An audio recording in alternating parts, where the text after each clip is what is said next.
Hello, hello, and welcome everybody.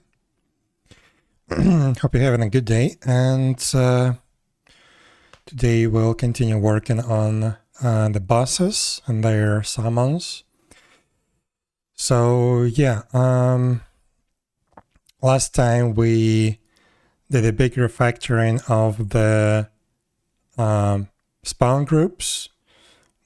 Now they are much more flexible, allow me a lot of different stuff, a lot of features, and now we need to tackle the actual AI AI of the spawns, summons. So yeah, let's see.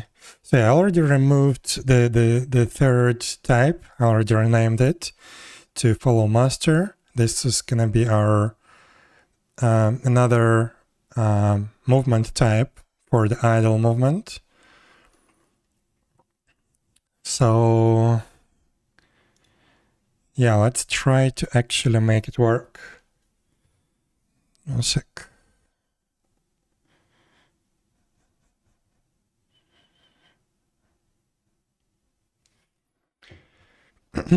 Yeah, so right now we have no movement, random movement, and waypoint movement. So we need another one called follow master.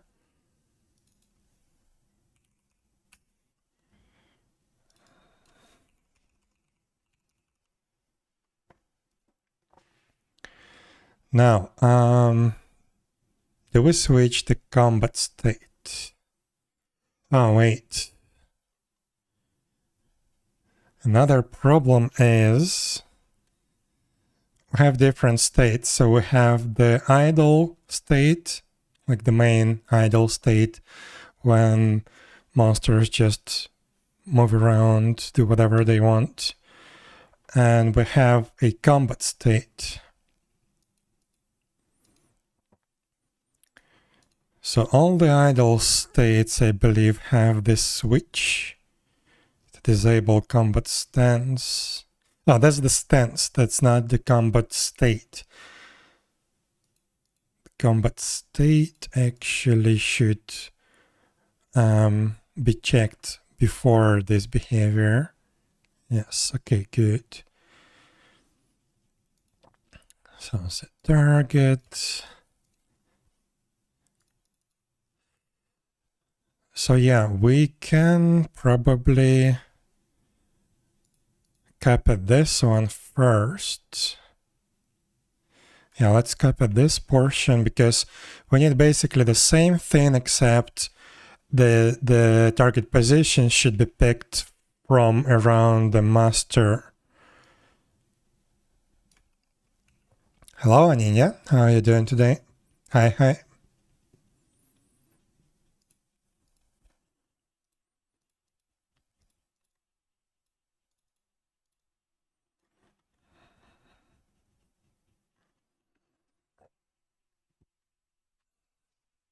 You're doing fine. Good, good. Wait, this is no movement. Yeah, this is not something that I need here. I need a copy of the random movement. Like that.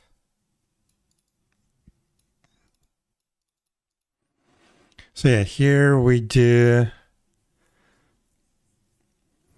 Friday having lunch. Nice, nice. Bon appetit.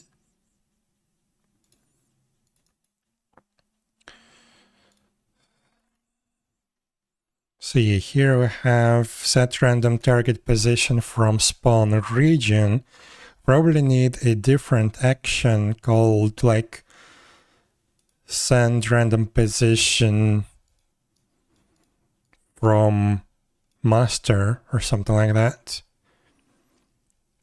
From master position. Then what do we do? Check if casting.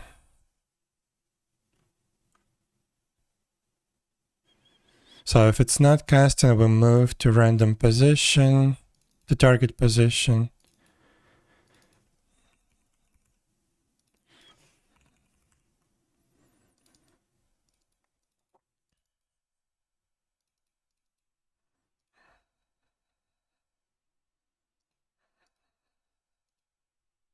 file and no path. We should remember what this is for. Okay. And then we update the priority, wait, random time, then we resume the normal priority. Okay. This is good.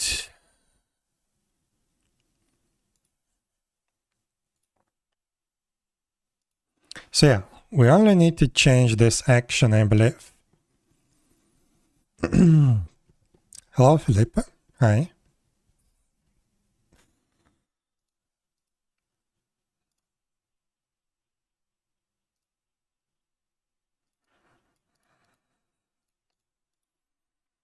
So, yeah, we need to update this action, but I want to create it in the Ymirheim code base. So let's copy that action and we put it in Ymirheim server entities AI actions there. And this is gonna be set random target position from master position.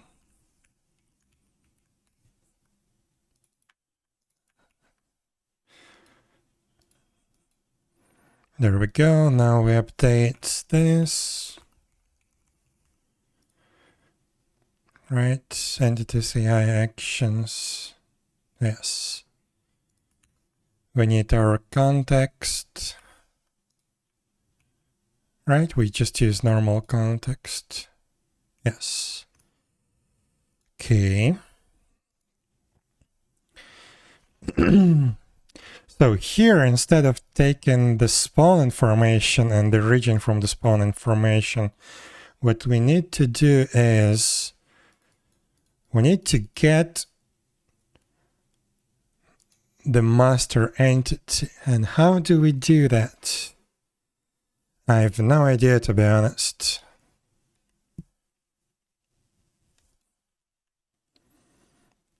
Also, this needs to be changed from master position. This should be all that we need for this movement type. But now I need to implement this.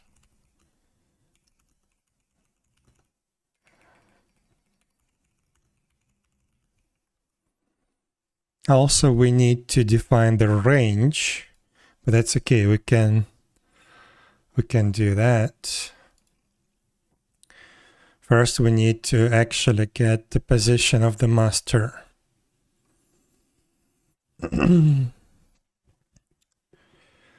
What am I doing? I'm working on the boss monsters and their summon monsters. And I'm trying to implement that when a master moves around, master monster like MVP, for example, or a boss moves around, its slaves follow him. And it should be relatively easy to implement. I just need to somehow define who is the master for the entity. Should have everything else ready. So, where is our spawner? I can close that. Can close that.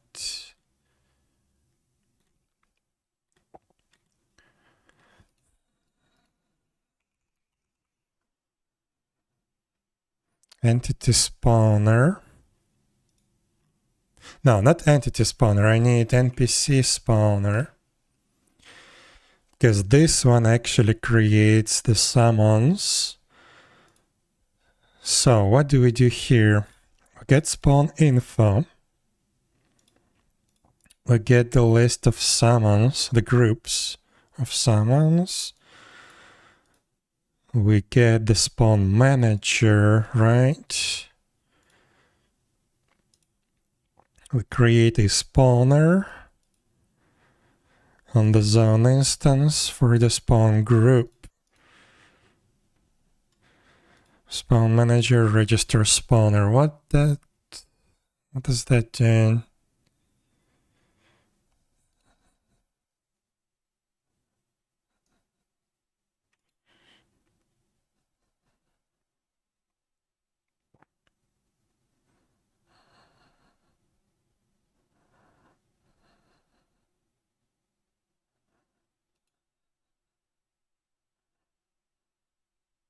Wait, what?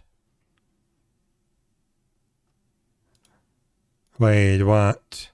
This is incorrect. No, this is fine because this is a read-only collection. Yeah, we need to actually recreate the list, and this is how we're doing that. We just copy the current value into a new list. We add a spawner and we set it there. Okay, that's fine. It's a little bit weird, but yeah, it is what it is.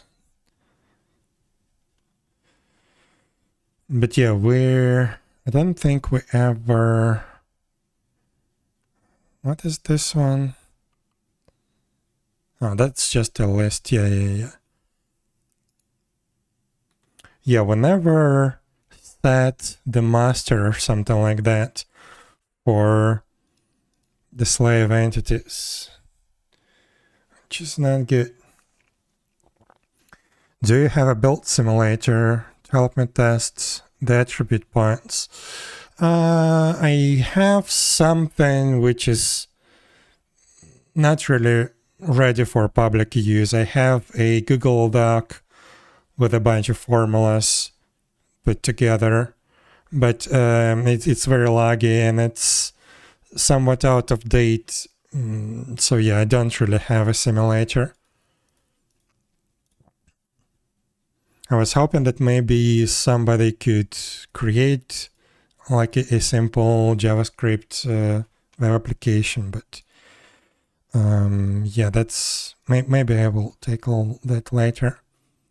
Because I can theoretically provide like the list of all the formulas for the calculations that's supposed to be public. I was intended to publish that, but the actual simulator application needs to be built. And the current way that I'm working with that is just Google Doc spreadsheet. It's not very user-friendly and it doesn't work correctly.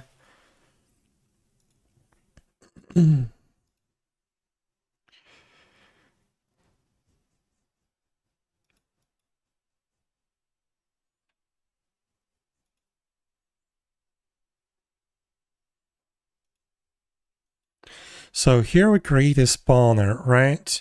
So theoretically, we could add some kind of information into the spawner, or maybe when we spawn a new entity,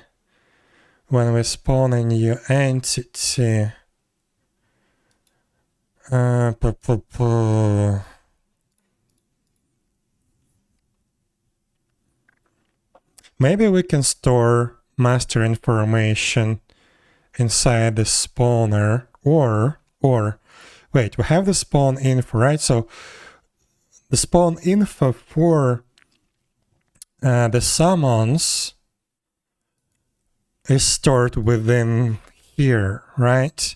INPC spawn info. So this is like a recursive object. And maybe here we can assign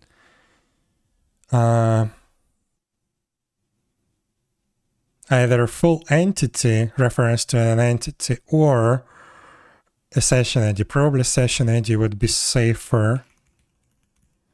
So session ID master session ID.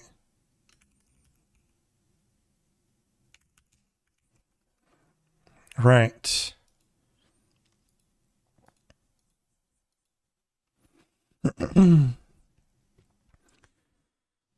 Can buy reset potions, but they're yeah, they cost 1500 rupees. Yeah.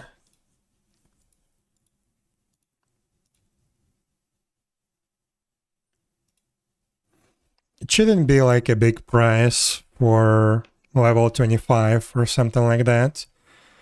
Should be fine.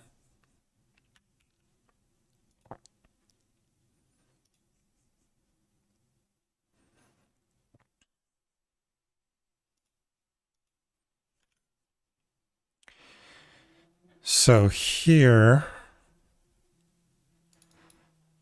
spawn group, right?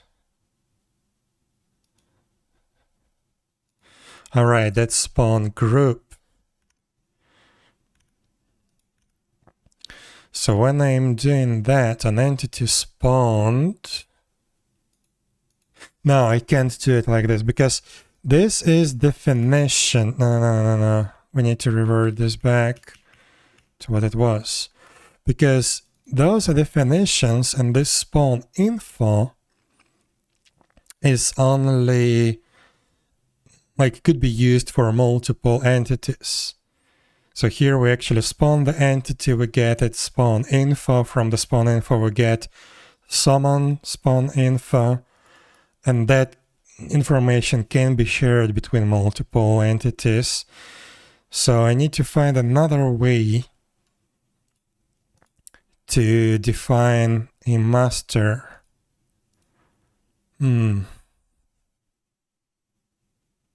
How can I do that? So probably it needs to do something like that. So here we assign like spawn group, spawn info, and spawner. So we do assign the spawner, right, to the entity itself. The spawner that spawned the entity. Maybe spawner can have an owner field or something like that. I think I actually had something.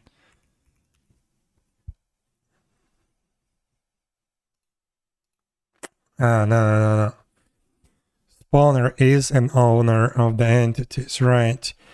But I need something level higher. I need an owner for the spawner.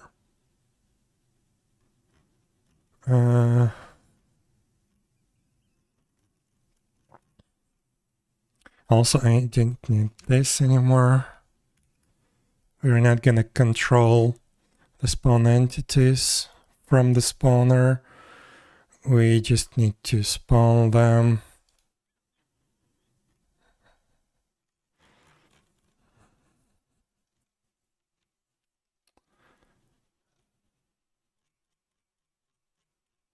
So I need to add some kind of extra information to the entity components.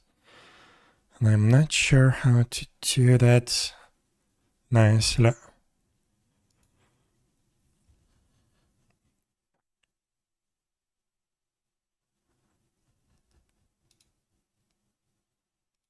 Also, this is incorrect. This should be like that.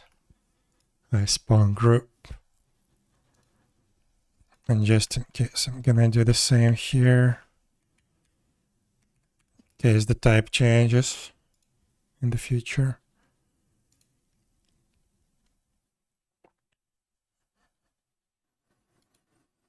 Create new entity, right?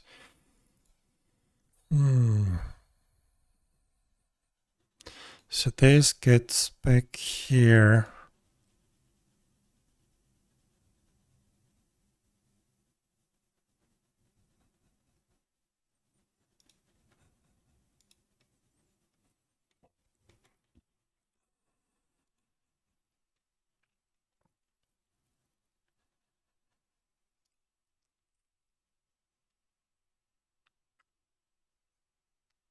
Oh, another thing is I probably need to also introduce another spawn type. So right now I have non-random fixed, so basically two types, which means like random is random point in the spawn region,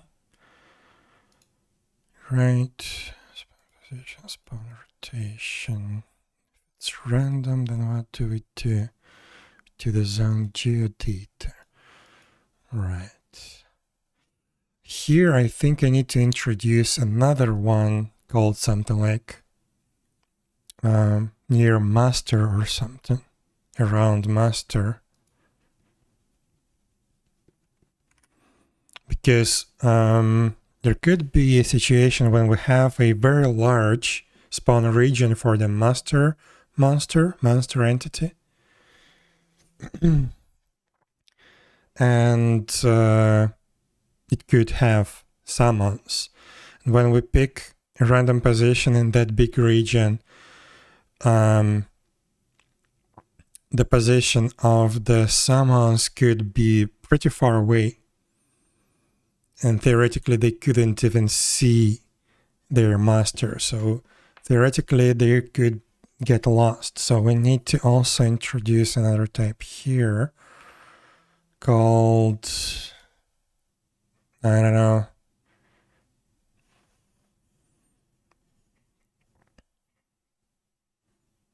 around master,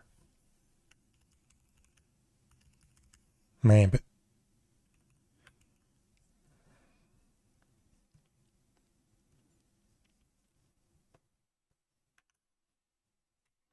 And then here, yeah, we can, wait.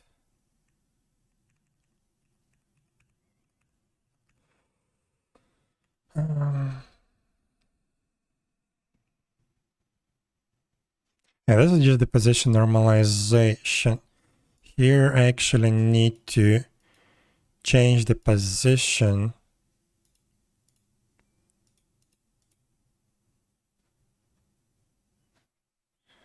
based on the type. So if spawn type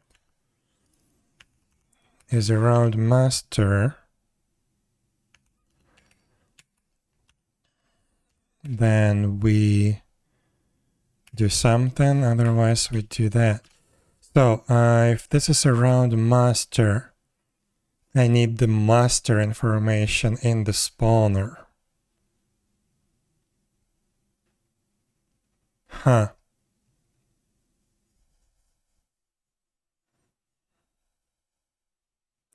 So yeah, I think spawner should contain the information about the master entity. So maybe a spawner could contain something like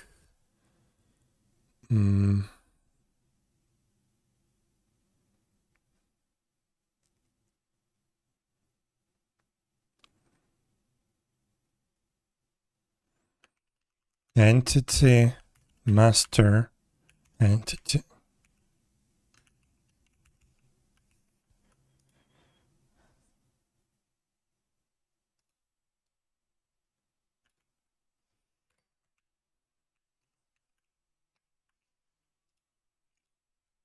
Something like that.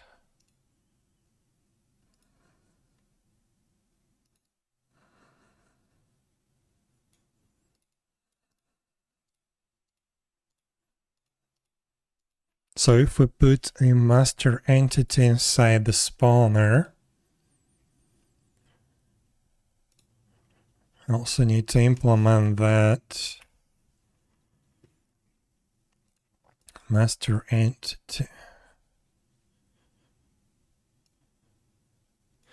I guess this could be get init. So it can only be set during the initialization. Right, and then go, wait.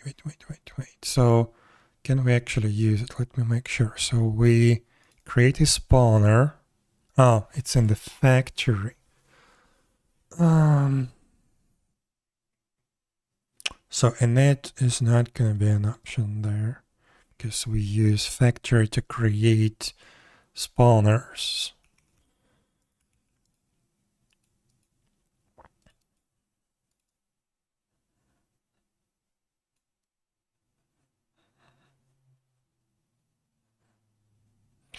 Well, I can implement some kind of file save that you cannot change the master entity once it's set. That would probably be a good option. No, not explicitly. What am I doing? I need a backend field. Does it have this refactoring?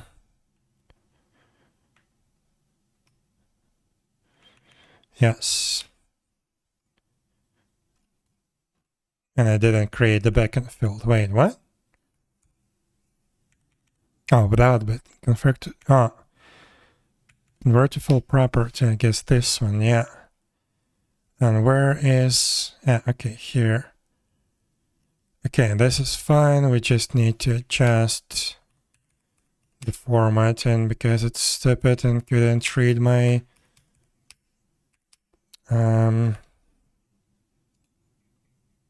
editor config. So for the setter, actually, we need to add a check. So if this master entity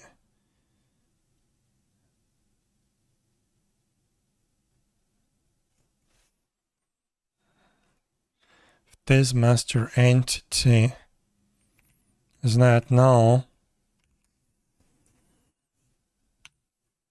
yeah, we throw an exception. Cannot change spawner master entity once it's set. Okay, so we have that. Then an NPC spawner, once we created the spawner, we can assign the master entity to be controller entity. Then we register the spawner, we initialize the spawner. Okay, so I have the master entity there. Next, we go back to this thing. We need to also add another check. No, maybe not. So here we just do this master entity. Yeah, we do need another check. And this master entity not equals null.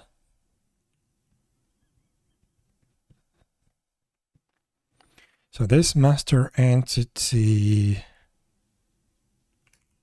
transform position, that's going to be our position.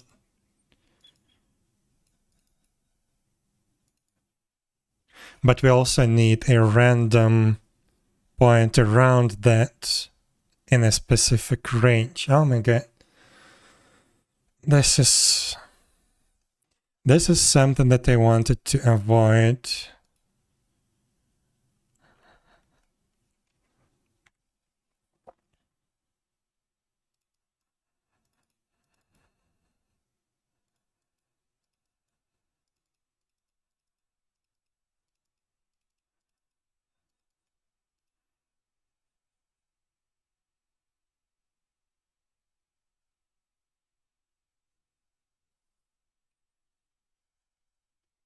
Wait, what if we use spawn regions for that?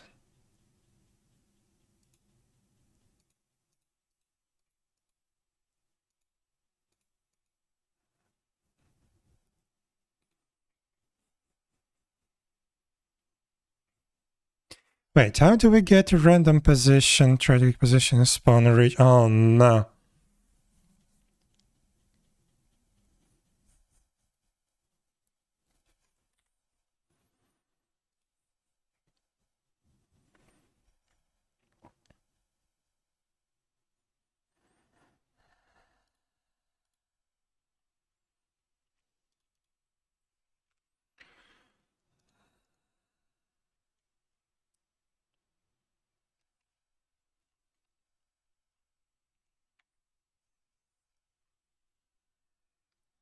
Yeah, we're back to this thing.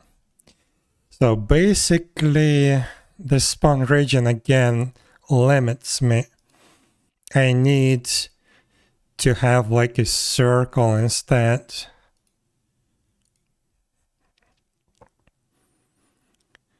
What did I want to do? Oh, yeah. I wanted to extract this method probably into something like get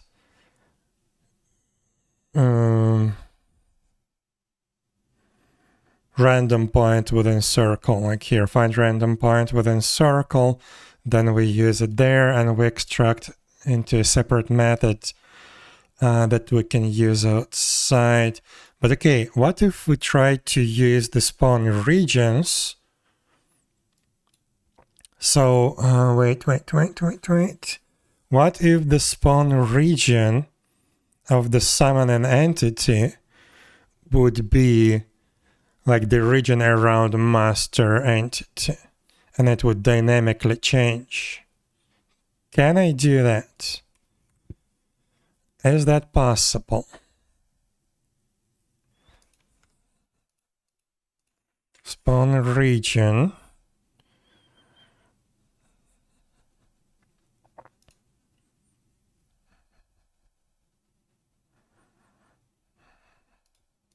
Right now we only have the spawn point region, but instead this. Can we create a spawn region that references to the master entity and gets its position and range? That would be awesome, but I don't think we can because the spawn region is the part of the spawn info and that can be shared. But in our case, we need something unique.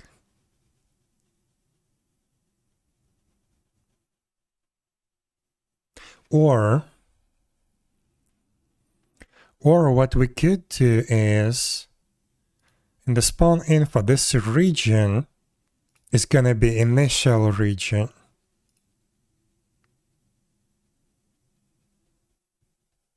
No, wait.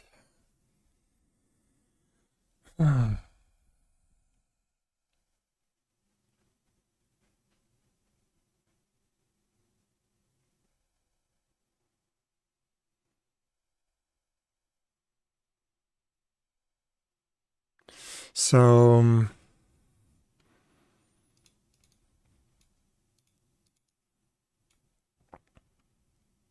I don't know, to be honest.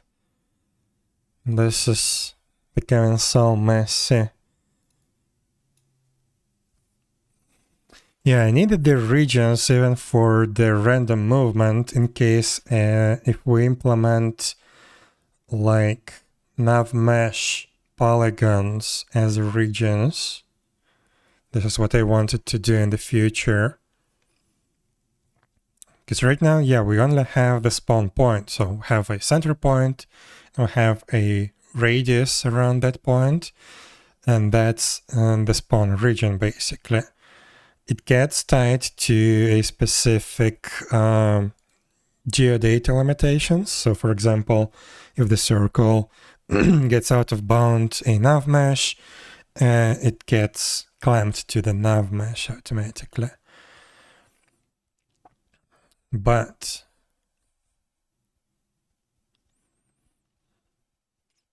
I don't know.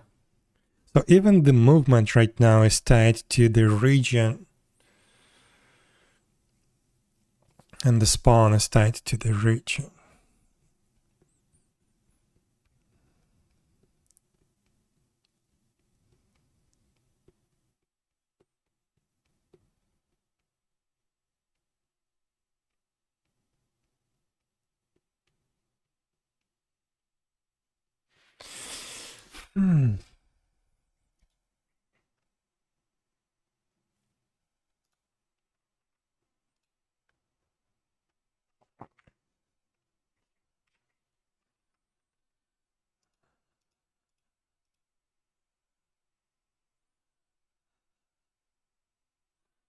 I need to basically do the same thing,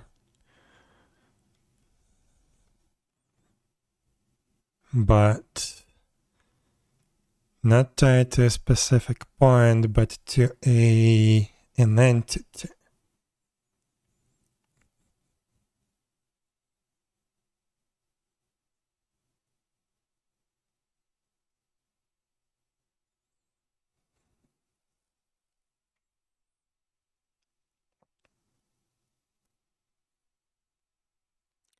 Wait. The follow master behavior, I don't think it should be like that. So if we implement it like that, and we get like random target position from master position, that would mean that our idle movement will just be like around the master entity, right? It should be actually following the master. So it should be something close to the combat behavior, where we have maintain desired combat range behavior. Set target position from target. We should be doing like set target position from master. And then we don't need to run away. Or maybe we do. Wait, this can solve everything. So what we can do in the entity spawner, if it's around master, probably I need to change this to something like, it's not going to be around master, it's going to be actual master position. And we actually do the initial spawn position at the position of the master. We can do that, right? So all our summons will actually spawn at the same point where the master entity is located. And then what we can do is we can leverage this behavior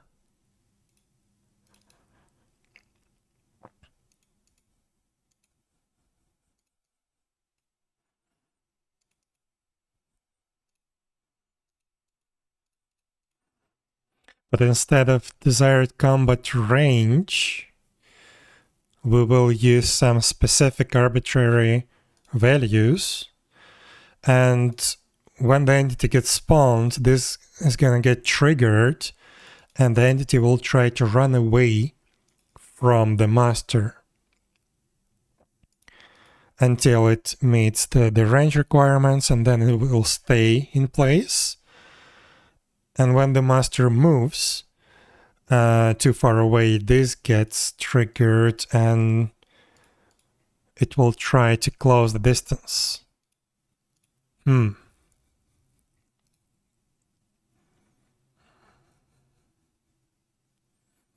This could solve this problem, except it can look weird.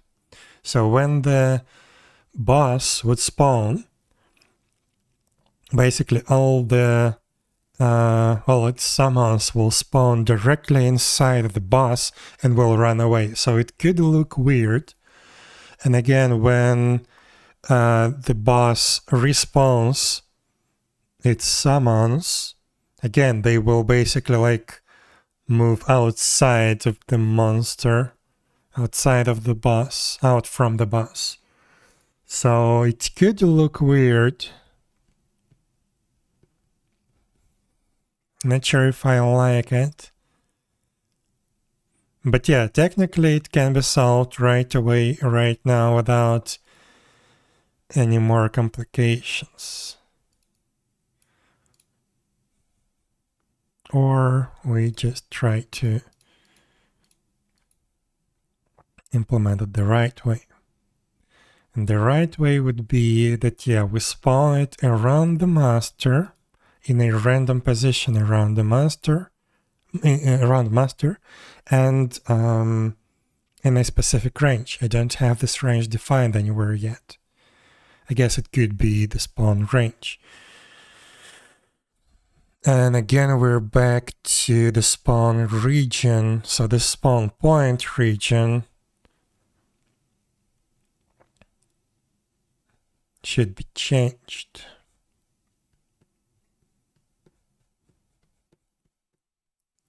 So spawn region,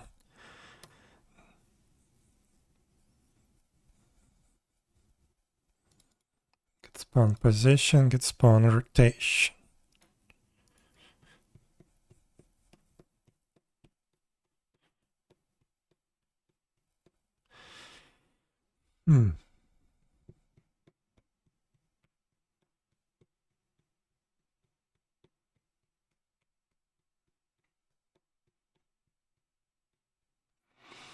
Yeah, still, I can make this region an initial region. So here we will have something like basic spawn point information.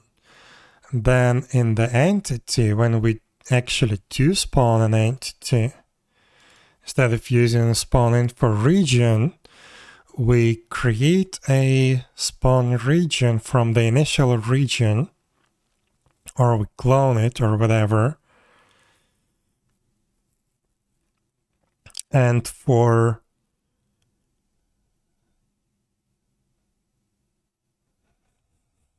run master right,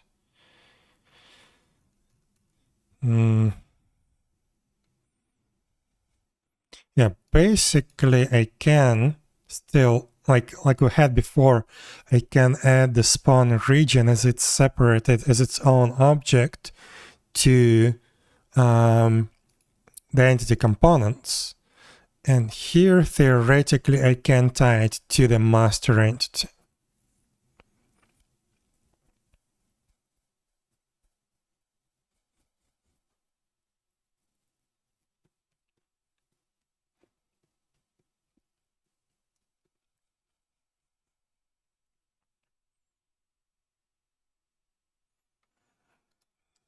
And I could create some kind of virtual spawn region that's tied to a specific entity. Although I'm not sure if it's a good idea, and I'm not even sure it's a good idea to set master right here as a link to an entity, because this theoretically could lead to a memory leak if we don't destroy it properly.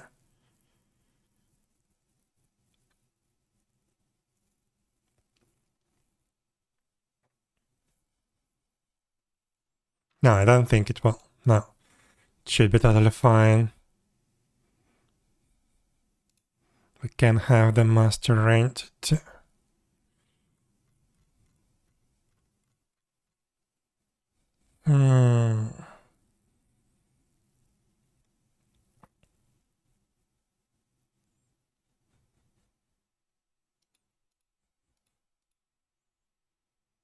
But okay, in the idle behavior,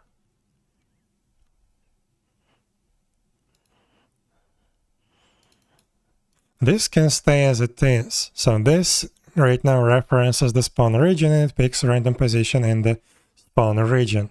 That's fine. We can make this one different, and instead of following the spawn region and taking a random point, it will actually do the follow, like here, like in the maintain desired combat range behavior. Probably I should start with that.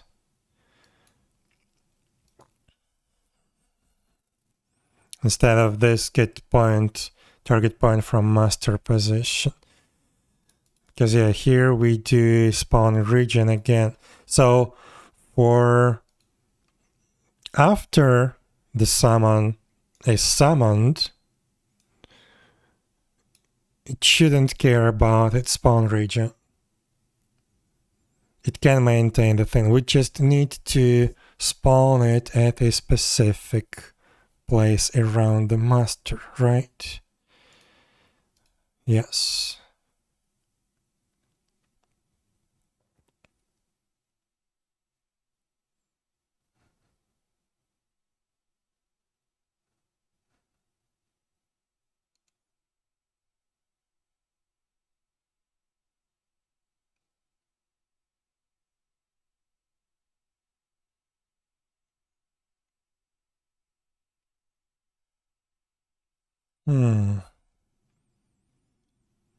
In that case,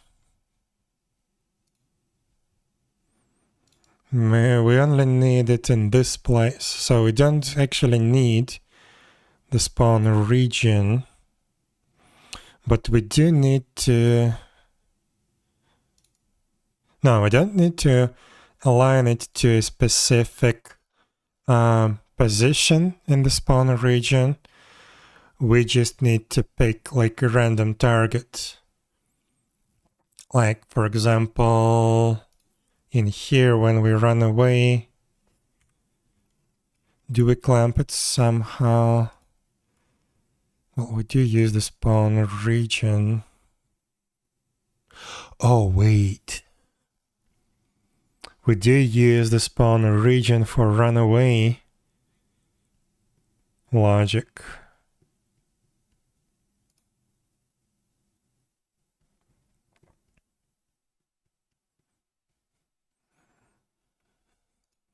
Where do we use it? Rotate to spawn rotation.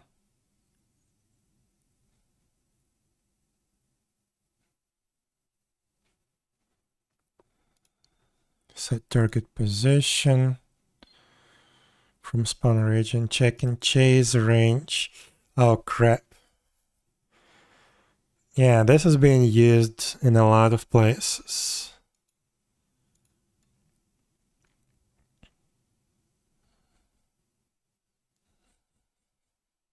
And random teleport.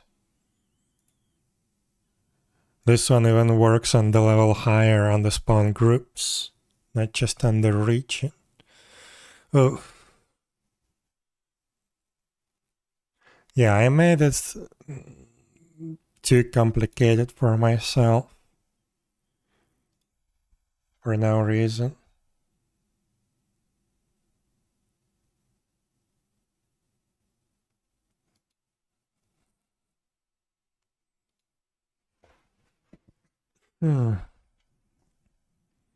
So yeah, we do need the spawn region somehow. And it would be actually very cool if I can make it work with the master. So the spawn region of the entity is actually like the position of the master and the range around it. That would be the best.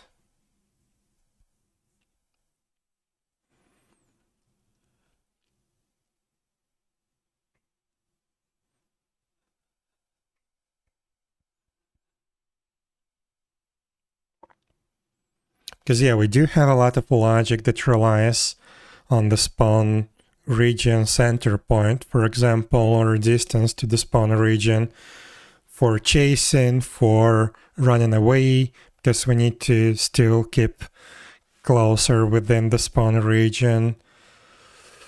Crap. And if I completely disregarded that, then the chase range is very important and it will not work. Okay, can we...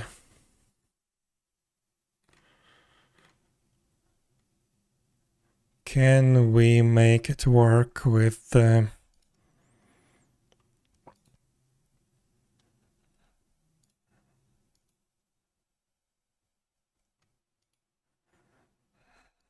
with the master entity? So if we have spawn region,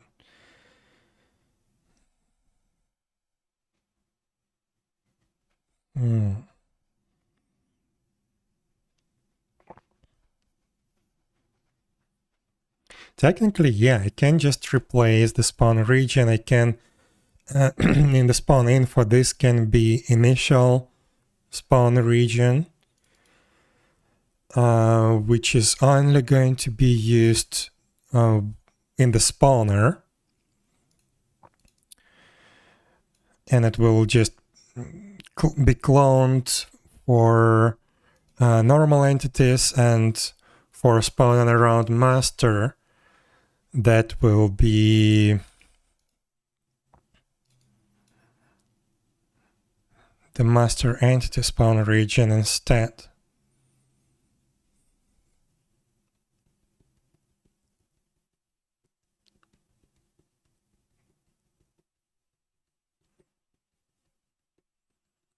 And then that spawn region will work. So yeah, I think that will be the best way. So to do that, I'm going to rename this property without actually doing the rename refactoring.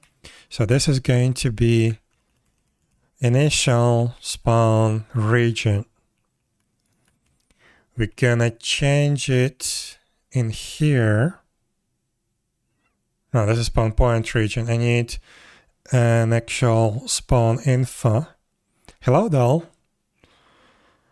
Hope you're doing well. So here, initial spawn region.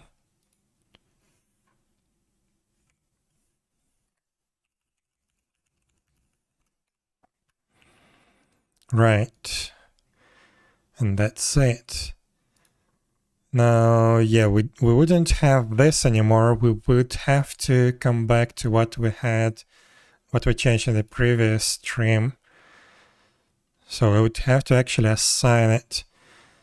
So for that,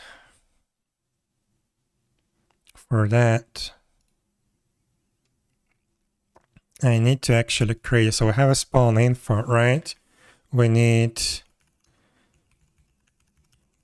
spawn region should be spawn info initial spawn region dot, I need it to be clonable.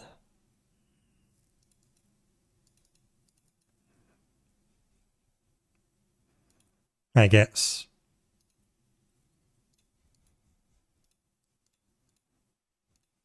What do we have there? Center point, position, rotation.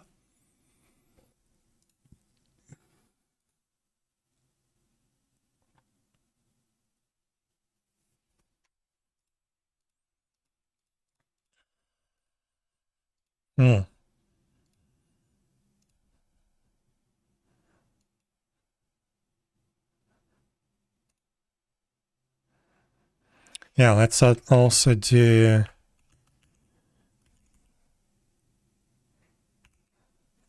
like clonable. I guess I don't remember what exactly we need for the clonable object.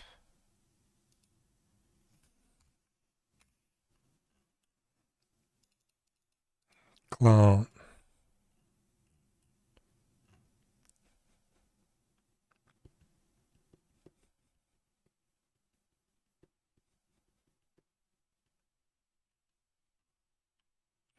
No, I don't need it like that. Wait, that's spawner region, spawner region.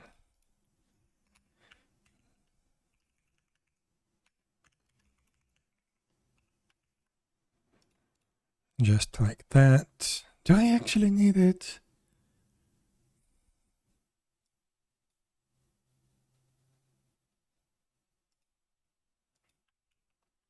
Yeah. Now here we implement it.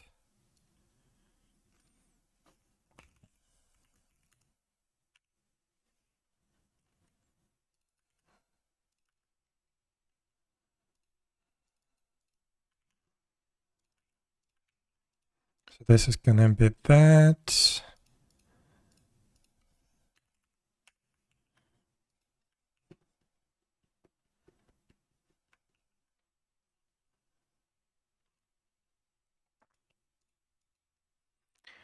Now in the spawner,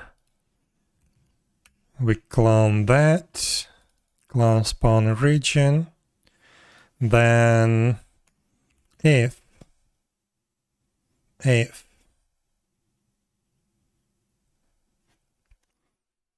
right, this needs to be a little bit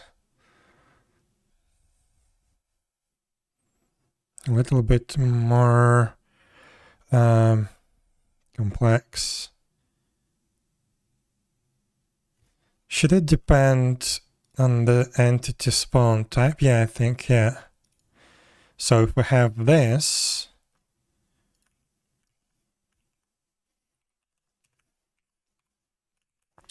then we do spawn region equals, yeah, now we need a new spawn region type.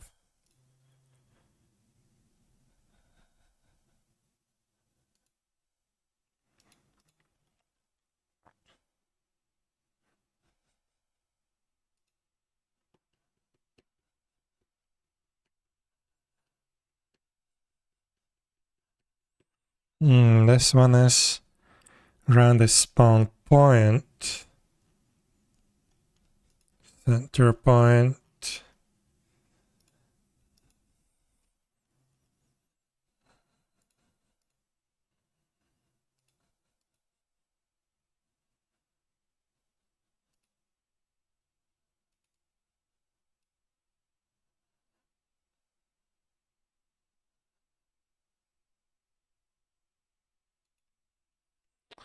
Okay, I need to make this one a little bit more generic.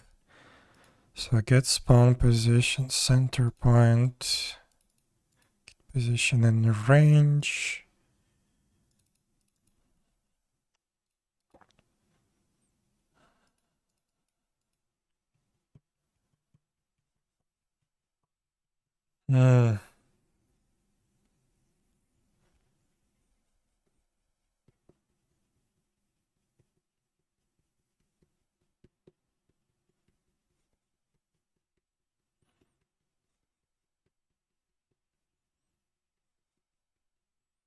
I could create a new spawn point, new spawn region that still has a spawn point as like initial center point, but you could also assign the master entity for it. And then it could maybe use that position. Oh my god, I don't know. This is weird. So my idea was that here we create a new spawn region tied to the master entity, but we also need to get the range, but we don't have the actual range defined in a generic spawn region. That's only a spawn point logic.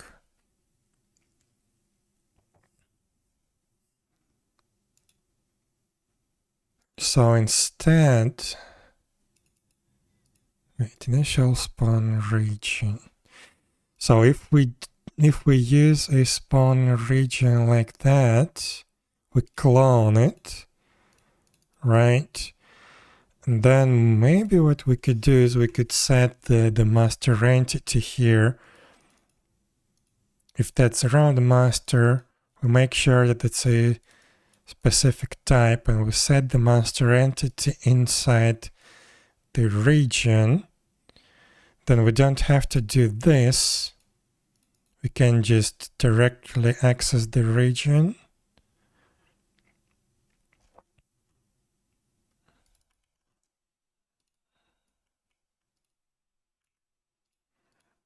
Like we did before.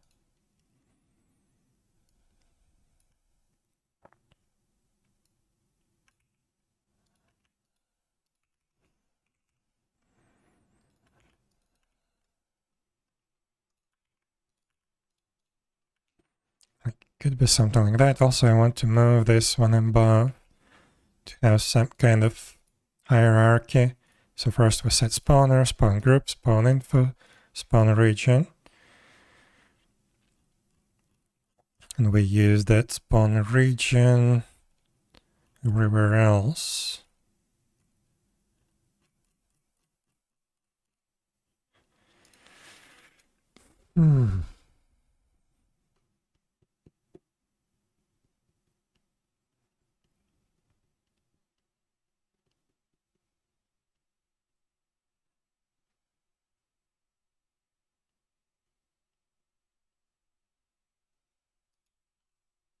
Yeah, that could work.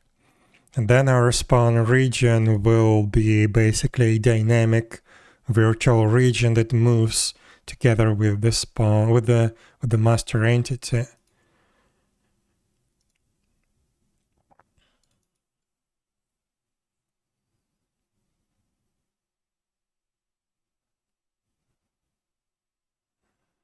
And then even this will work because it's still gonna be a region.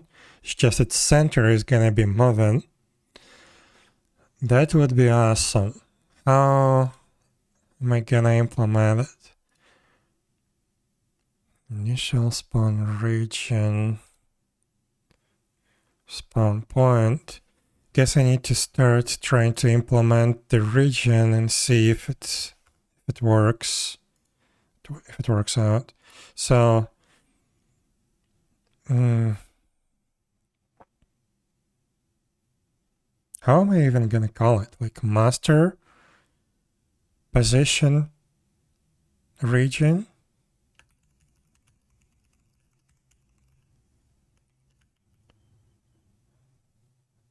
Yes, master position region. Let's try to extend it from the spawn point region. What are we missing? Constructor. So this is going to be an initial spawn point.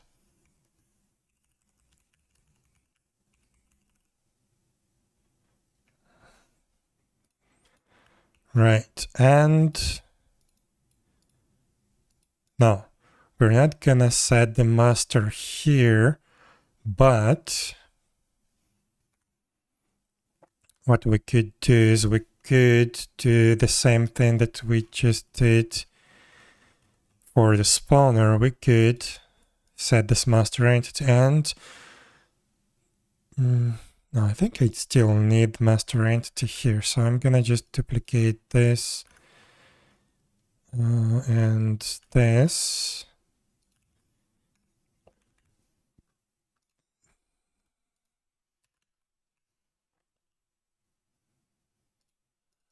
Can I change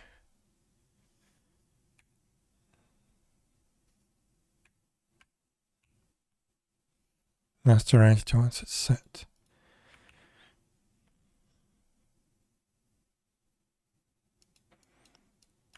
So now have the master entity, right? Now in spawn point region, center point. This now can be dynamic, right? Everything can be dynamic here.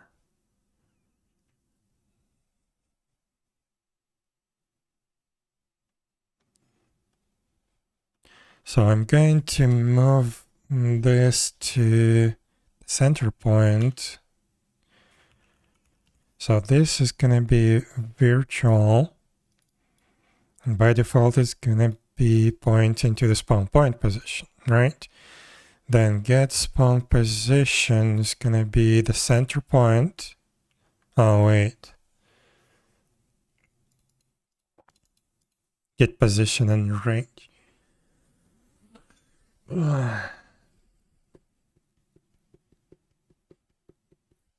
That's inside the spawn point.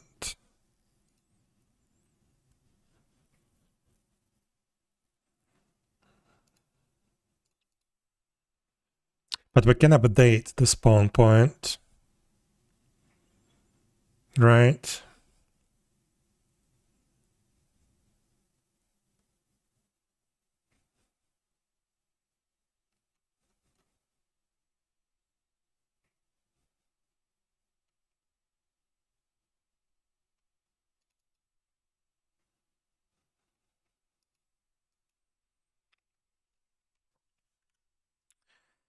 So get spawn position, this should get a position in range of the spawn point. Rotation.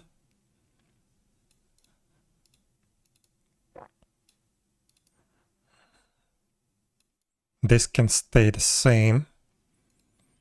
Is in spawn range.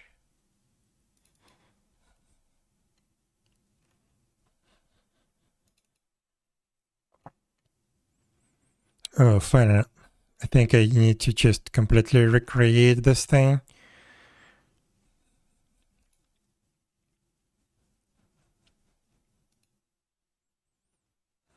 Why isn't this virtual and this?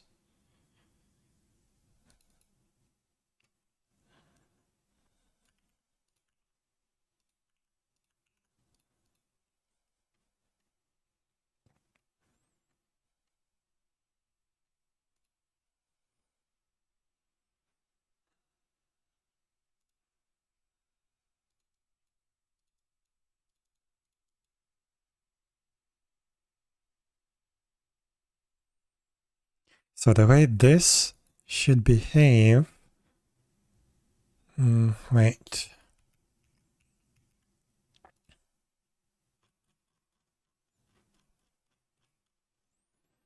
Here we probably need to do a different check. So if spawn info is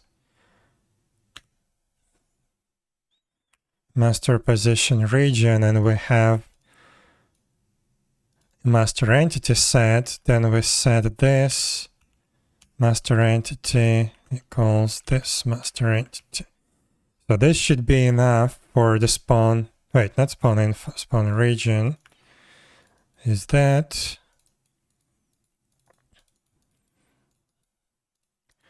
So this should be enough for the spawn region itself to receive enough information. We put that region in the components. We use that region to get the position rotation and stuff like that to spawn the actual entity. So that should be good enough. And then, yeah, we need to actually implement it. Where the hell is it? Here. So it should behave like a spawn point until we set the master entity. Once we set the master entity, it should change. And this could be done in various ways, like I can update the spawn point position.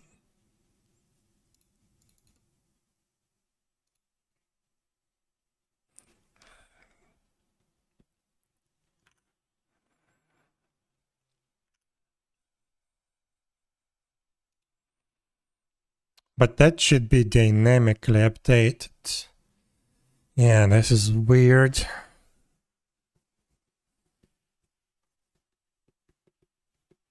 And this get position and range should be extracted as something else, somewhere else, because I need to reuse this method.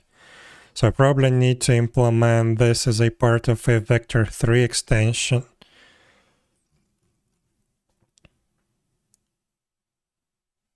I think it even was like that before. And I moved it here, now I need to move it back. So it should be in the Boulder game, yes.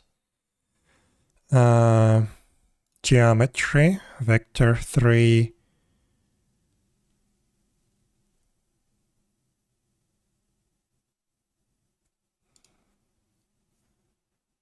That's Fluent extensions, conversion extensions.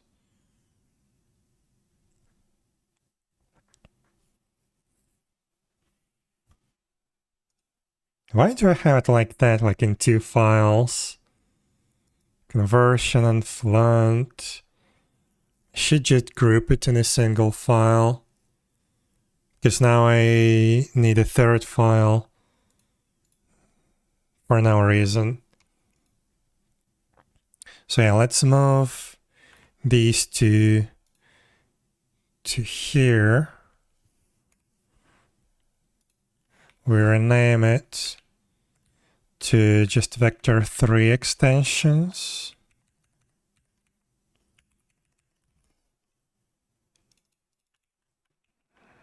And conversion extensions now can be gone.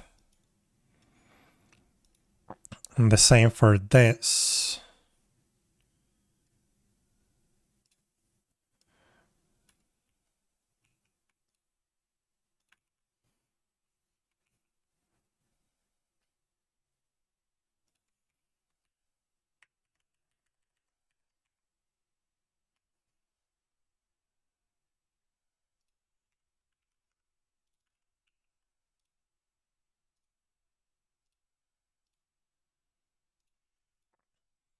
Now here we're gonna place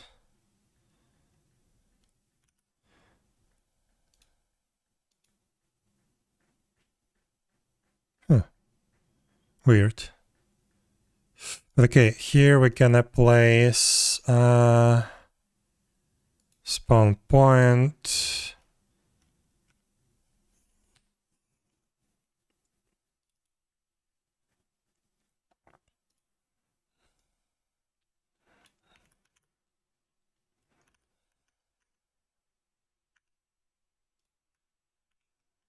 So get new position in range.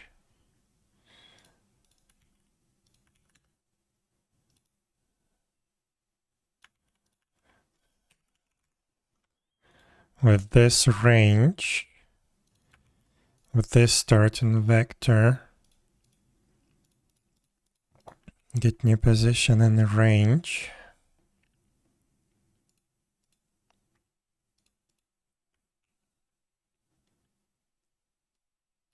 I don't need aggressive inlining for this one. So then here, get position in range. So this is gonna be this position, get new position in range, this range. Okay. So that's good.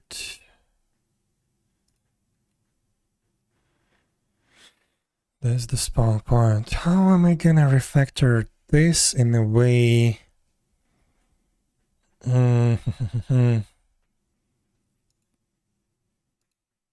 So get spawn position. We just get the spawn points, get position and range. Sure. Rotation. It depends on the range or the rotation itself. Okay. Isn't spawn range.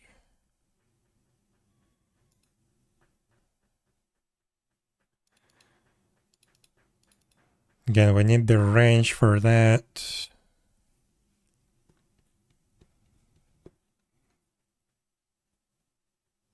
And for distance, we also need the range. Okay, so first of all, we need to redefine this in here while I still remember.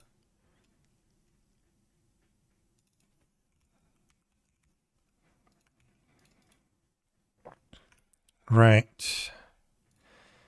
And then probably I need to overwrite every method.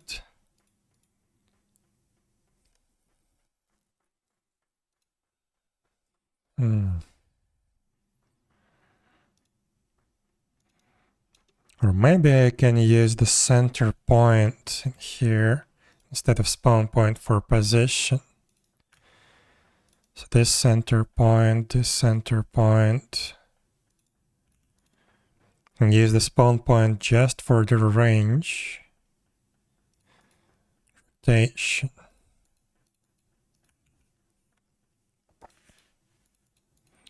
And here, get spawn position. Again, I can use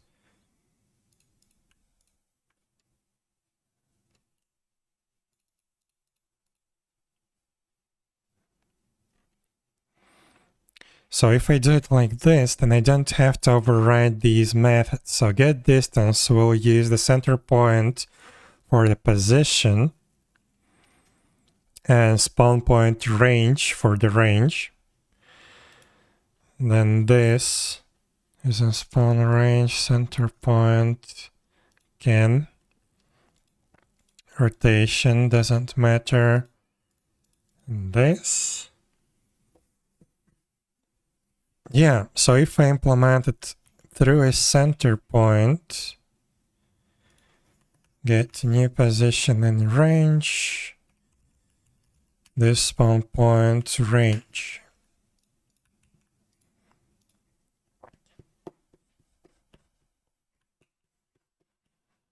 Then I don't have to do anything except overriding the center point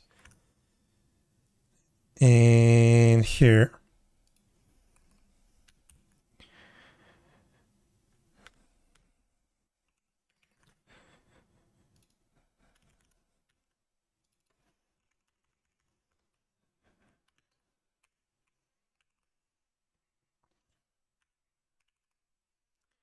So this now is gonna be, actually it's gonna be very simple. So if we do have this master entity transform position, otherwise we use this, no, we use this spawn point position.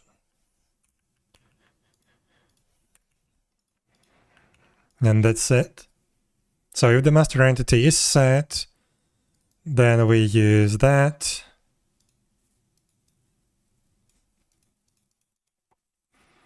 Master entity is set. Could also use an optional thing here.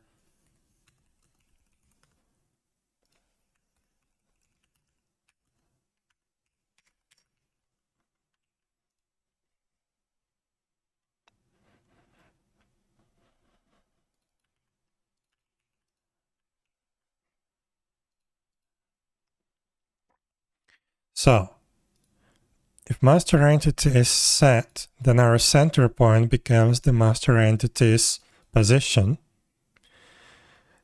If we don't have it, then we fall back to the spawn point. And let's actually do that. Rename it to fallback spawn point.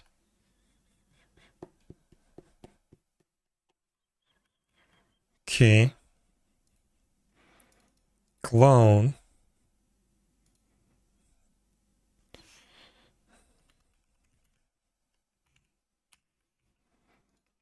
We also need to pass master entity if it is set, just in case. Just to satisfy, just to make sure that the clone itself is doing what it needs to do, what it's supposed to do. So this should be it. We have the master position region, right? Only thing is now we need to set the spawn point in here. Where are the summons? Here.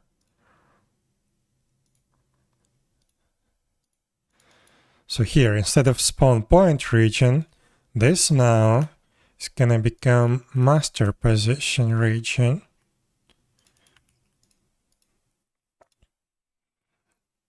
And that's gonna be the fallback spawn point. That's fine.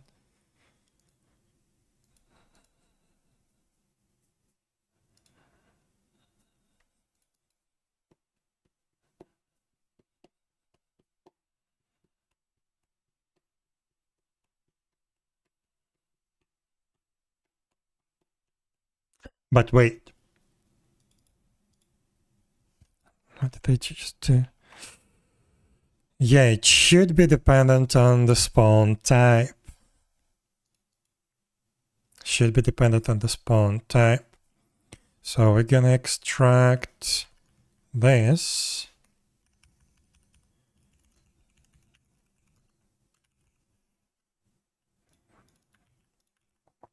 Put it here, and then if the spawn type equals round master, then we do that. Otherwise, we do new spawn point region.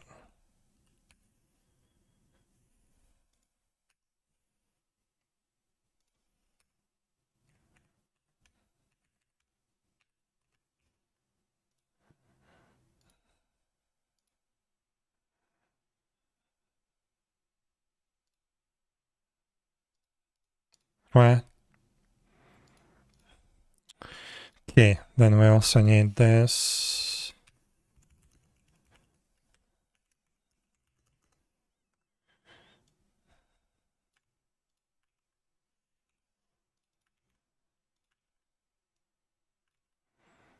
Oh, I guess it's nicer this way.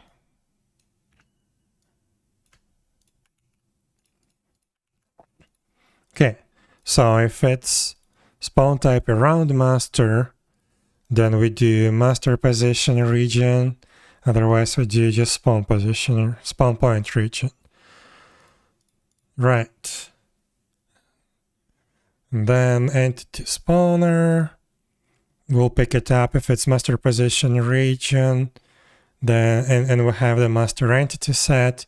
Then we set the master entity into that region. We assign that region. Now we need to fix a bunch of code that was using the dot region thing. Hopefully I can find it easily.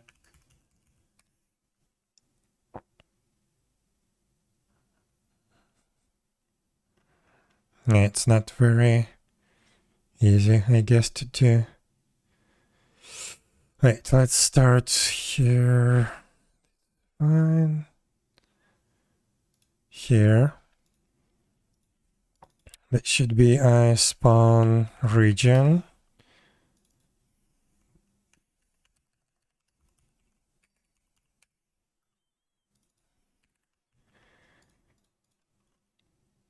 Okay.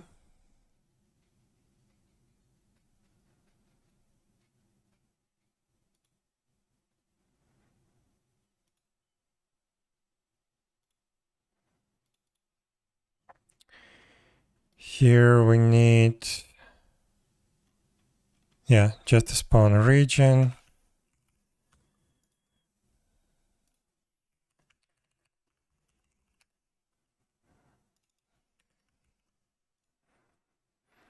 Okay. Checking the chase range. Here we need both the region and spawn info.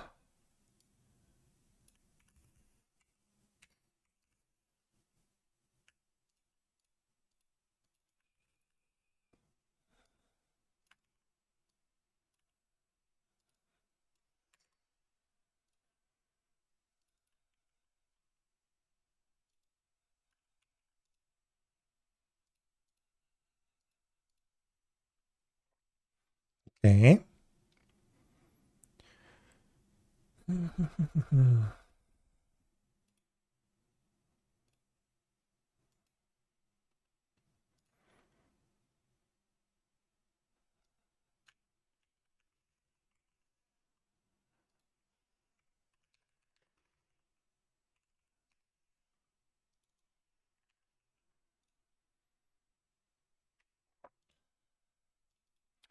This one is a little bit tricky though.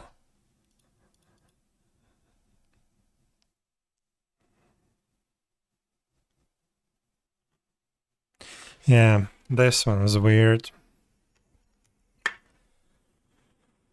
Random teleport, huh?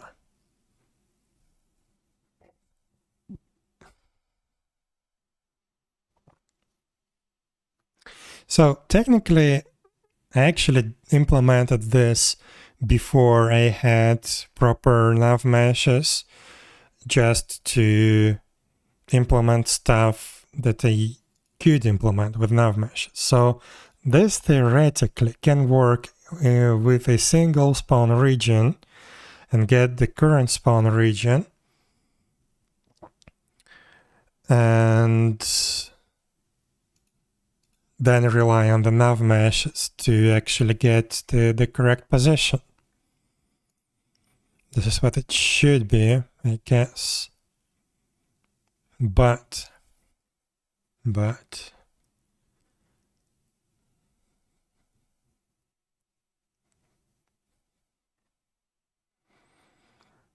I think I actually needed to work with multiple spawn regions. So yeah, this is a problem.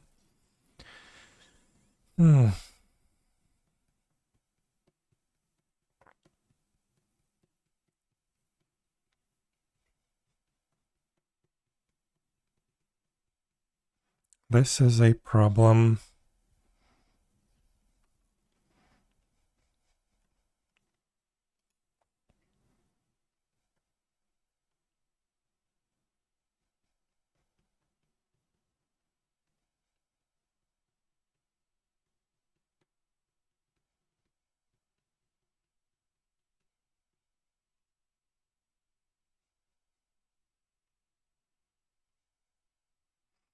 Yeah, I needed to actually work with multiple regions because I need this, for example, for some event monsters that randomly teleport around the map and spawn in multiple locations. So I can define, like, I don't know, 10 different spawn regions,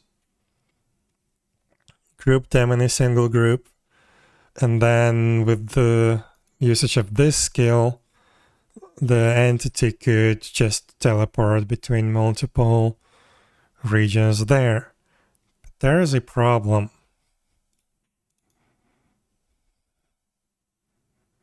There is a problem. The region of the entity itself should also change.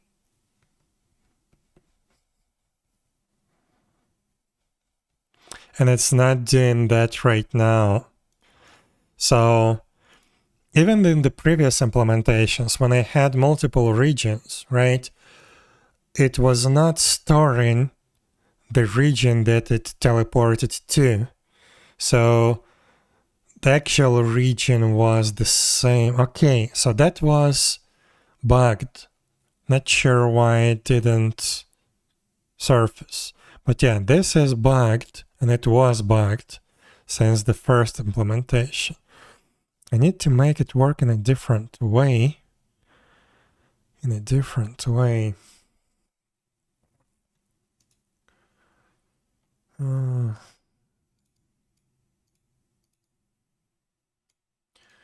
So it picks the spawn entry. Now what we need to do here is we first need to get the previous region.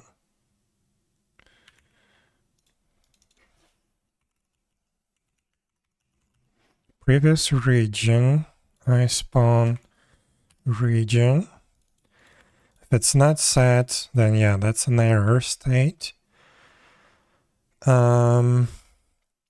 have the previous region. Then here, it's gonna be a new region, which is gonna be taken from the initial spawn region. Also, if the previous region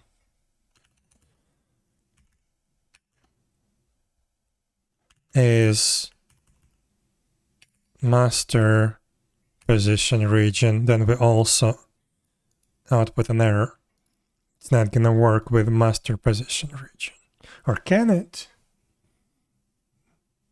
No, it can't. It can't.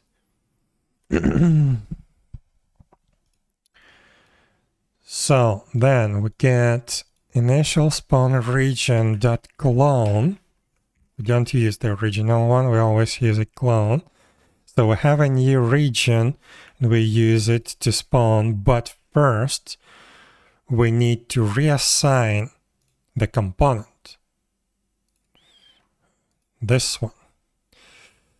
And by the way, I need, do I have a like replace component? Typed index. Add, insert, clear, remove, add, replace. I do have it. Okay, perfect. So what we're gonna do is, let's close that. Previous region, we get a new region. Then we do action, source.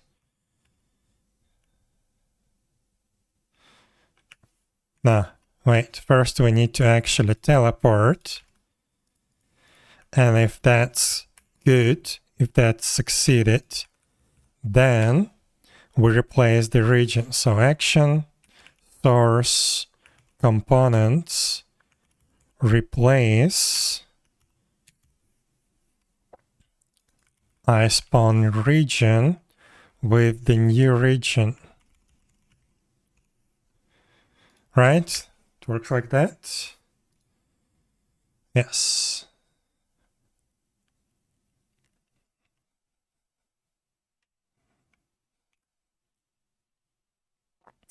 So we replace the component. So then all the next operations like chase, range, run away, that will work with the new region. Right now it's not working. And I was just lucky that this bug didn't surface. Okay, so that's good. That's good. We have that. What is this? No, this is not needed. This is not needed.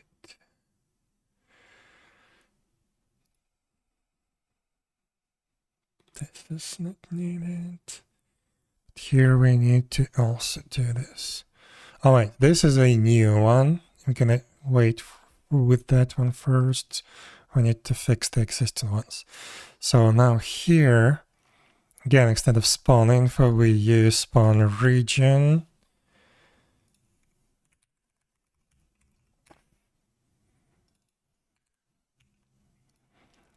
And get the center point of that.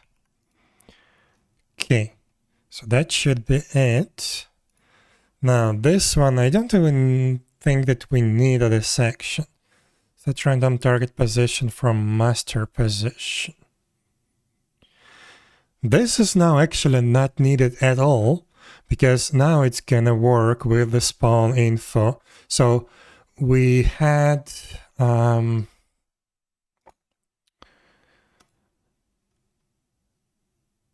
this one, set random target position from spawn region.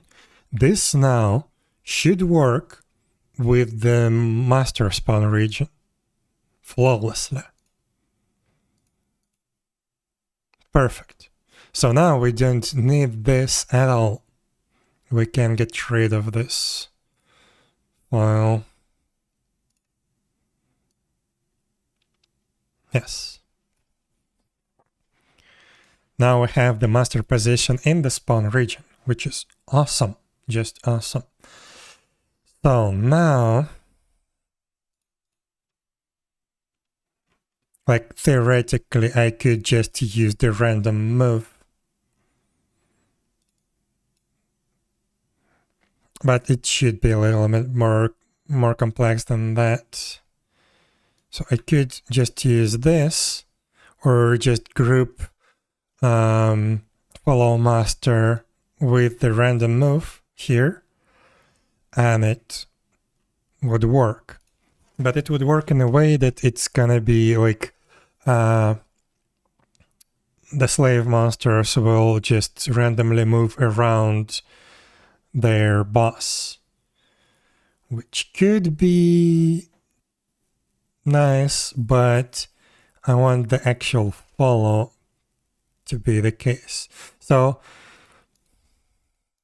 technically it will work actually. So I can even set a random move to the summons as the movement type, right?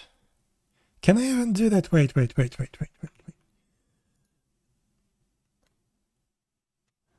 Where's the movement type? Idle move type. Yeah, I do have. So I can theoretically set it like that. So now I have even more freedom. If I set summons idle movement type to no move, they will just be spawned according to the spawn settings, and they will just stay in place. They will never move, which could be nice if it's like a stationary boss with some guards. We could place them nicely. Then we have random move. This will also work. It's just if the boss moves a lot, that could be a little bit weird, because boss could move away from the summons and the summons will still stay in place. And then after a certain time, summons will pick a random position around the boss again and they will move closer. Still a viable thing. We could do that. Waypoint move. This also should theoretically work. No, wait, we don't have waypoint definitions on the summons, so that's okay. And the follow master, I want this to be a little bit more intelligent, so we need to actually replicate this maintain desired combat range, but target position from target.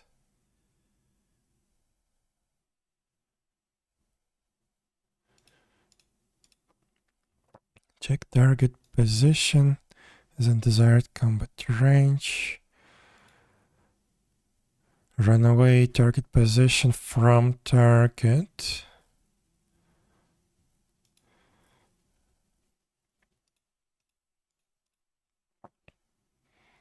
Check target position and max desired combat range. Check target position. So this goes to the target position property, right? Right. Check target position.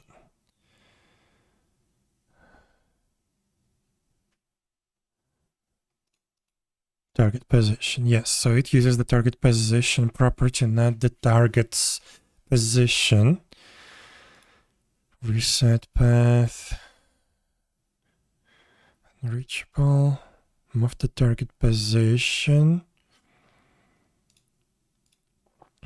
Rotate to target. Rotate to target. That's target AD. Huh. Rotate to target. I can probably make this a little bit more generic.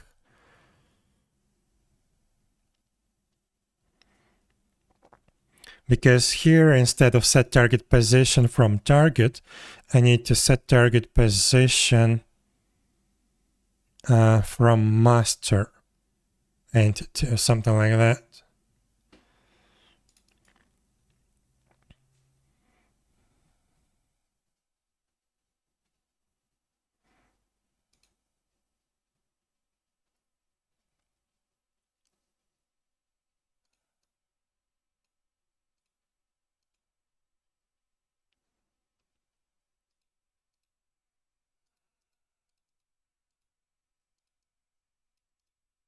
So if it's not casting, I try to run away.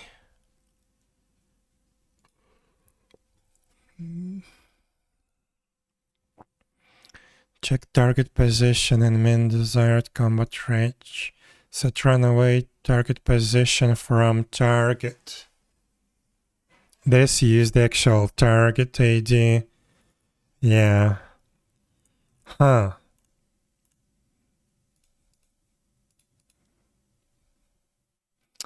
Maybe I can just use a simplified version of this, because I don't need the runaway, and it works from the target. I don't need the runaway, I just need to follow. Oh, I probably have an action like follow target or something like that.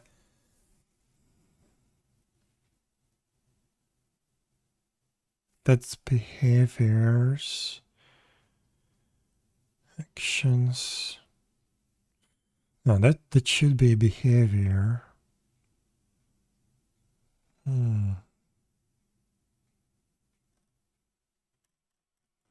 Maybe in Boulder Cut base. AI.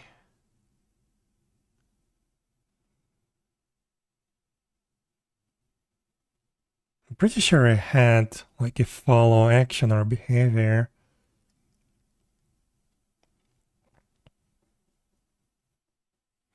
So what do I need? I need to set target position from the master. That could be done level above. So here, instead of set random target position from spawn region, I can use set target position from master. And then I'm gonna use only this portion if check target position and max desired combat range. Instead of max desired combat range, that should use spawn range.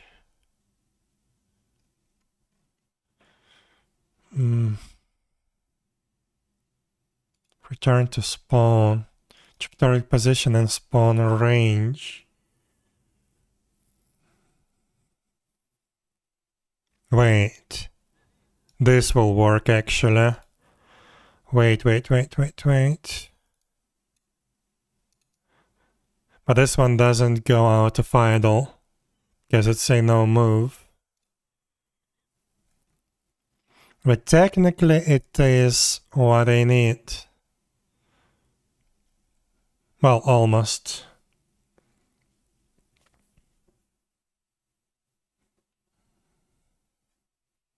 So check target position and spawn range.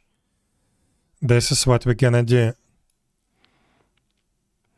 Then if it's not, set random target position from spawn region.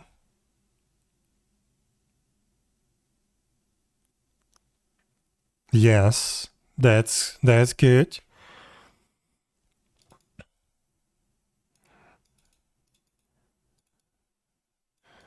And while it's not casting, move to target position. On success, we rotate and we stop.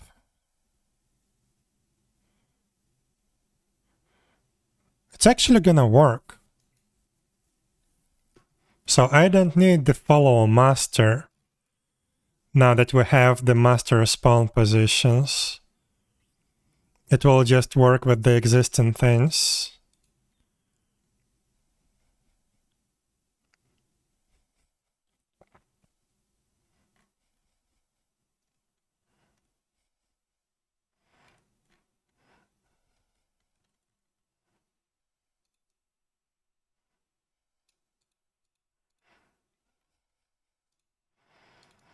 This idle is probably something that is not gonna work.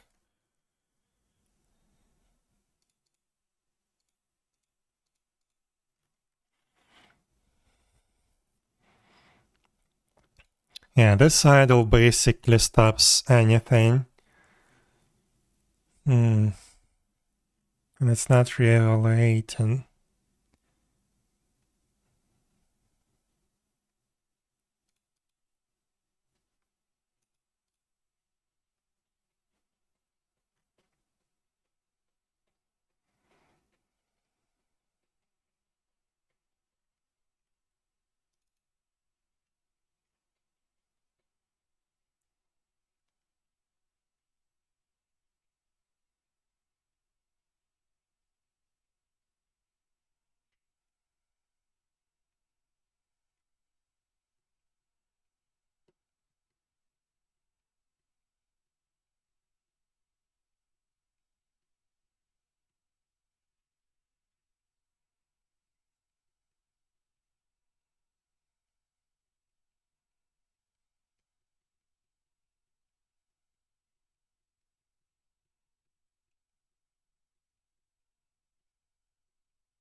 Maybe I can add a random wait time like here, but make it much shorter, between 0 and 1 second, for example,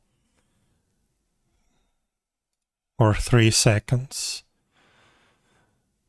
Then it will reevaluate every 3 seconds, because this idle will basically stop this whole behavior.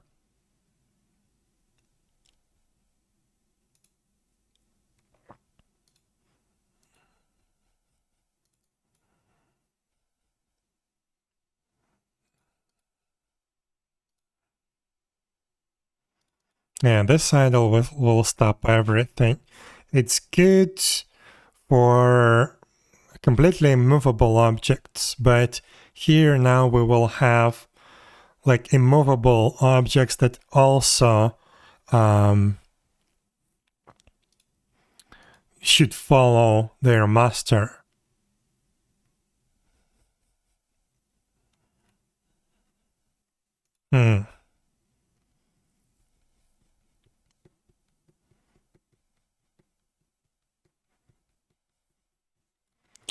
I don't know.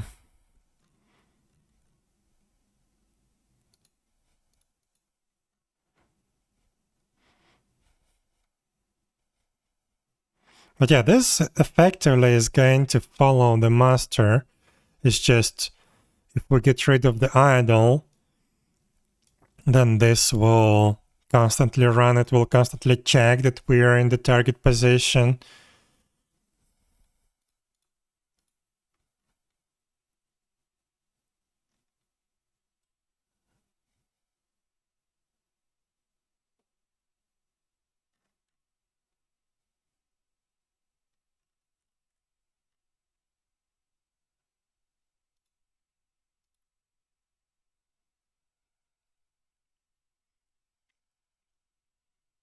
Also, this will not work with moving masters. Like when the master is in process of moving, it will not update the master's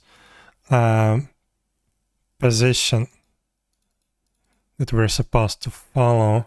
And on the other hand, if I actually use the follow logic, the one that we have here in the maintain desired combat range, we will have another problem. If the master has multiple summons, then eventually they will all collapse into one another, because they will pick the same target position. They're not going to try to avoid each other. I still have to implement that.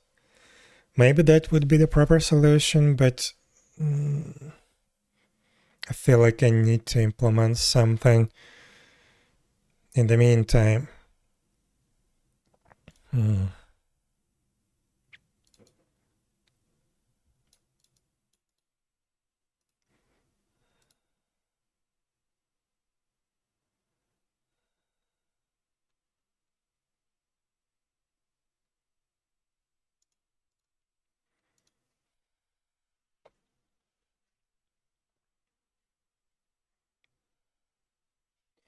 So the problem that I have right now, that I'm at least thinking about right now, is let's say we have a master entity which we will mark as orange, right? And we have multiple summons. Let's say here, let's say we have 2, right? And then this master moves to a different location, but the summons should follow the master within a specific range. So when the master moves outside, like the spawn region will like dynamically move together with master. So when master ends up in there, the new spawn region will be here. So what we could do is just a normal idle movement will actually work with that. Where is it? So this one, random move, will actually work with that. So let's say master moved. The next time the summons will try to move around in their spawn region, they will see that their spawn region moved to there, and then they will pick a random point and then they will move there. And this one as well, somewhere, I don't know, could be a random point. The problem is that only happens once so often, so around once every 15 seconds or so. It's random. So there could be a situation when the master moved, but the slaves are still there. And then they will eventually move closer to the master. Not very nice, but could work. And they will pick a random position around their master, and they will go there and stop there. And they will not stop until they reach that point. So that's also could be a problem. Like, let's say master moved there, the new spawn region is there. One of the summons starting to move to the new place, but then master starts move to another place right away. That could also happen, and the new spawn region is there. The thing is, this summon will still finish their path to there, and only then they will try to follow. So it could be a huge lag in the movement. So I really don't like that. Another option, what could we do is, again, let's say we have master and two summons, and their spawn range is very close to the master.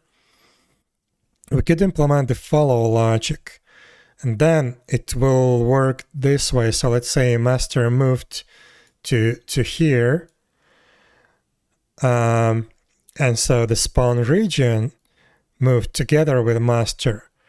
But in this case, the summon will not pick a random point within the range. Instead, it will detect when the master just started moving outside of a specific range. Actually, no, it's not going to be that range. It's going to be a range around each summon, so something like here. And it would mean that when master moves outside of that range, the summon will try to follow the master. And when master moves, let's say there to there, their target position would constantly change to indicate where exactly the master is located, and they will actually try to follow. The problem is both of these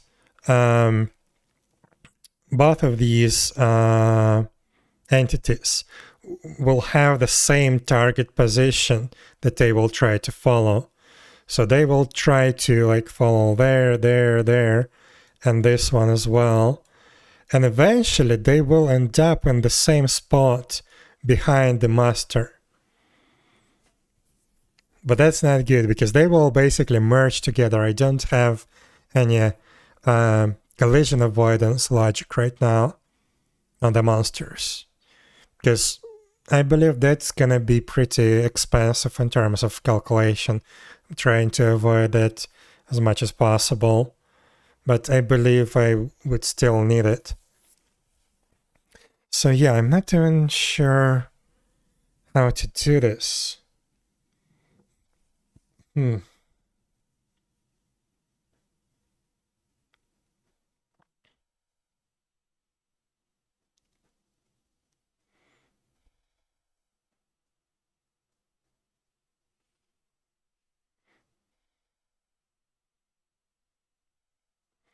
We could also implement a completely new strategy.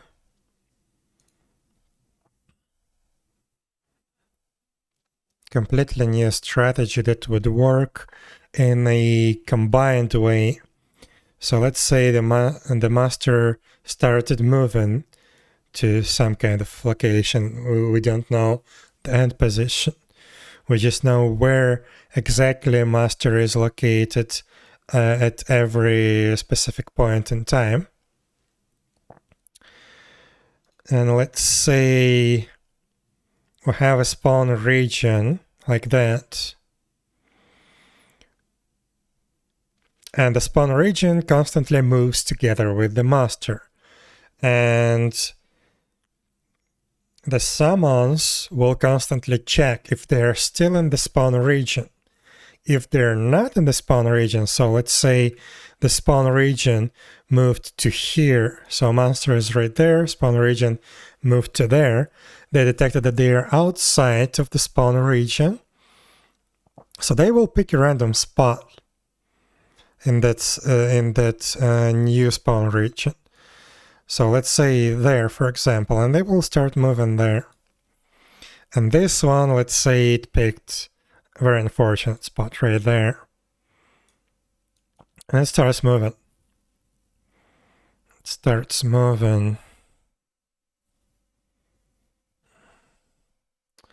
The problem is it's not gonna interrupt, right? It's gonna move to target position. Move to target position.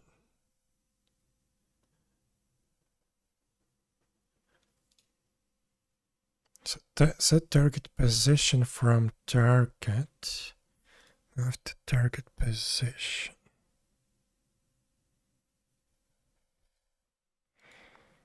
Check target position and max desired combat range. Probably I will have something like check target position and spawn range. This may actually work out nicely. So yeah, we will have a constantly moving spawn region that's tied to the master itself. And let's say we started moving like that. So we picked a new random spot in the target, in the spawn region that's now moved. But at that particular time, we picked that particular spot and it's currently within the spawn range. And we started moving. As long as this position stays within the spawn range, we will still be moving towards that spot. But if here, for example, our new target, new spawn region moved together with master, so for this NPC, the target position is still in the spawn range, so it continues going there. But for this NPC, it's no longer in the spawn region. So I need to pick a new random one, let's say there, and then it starts moving to that place. So it will change its direction.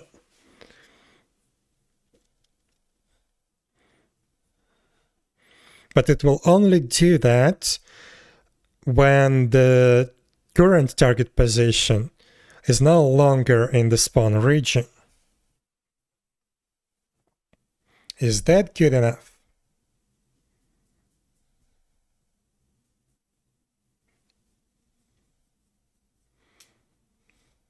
I would love to have a formation move.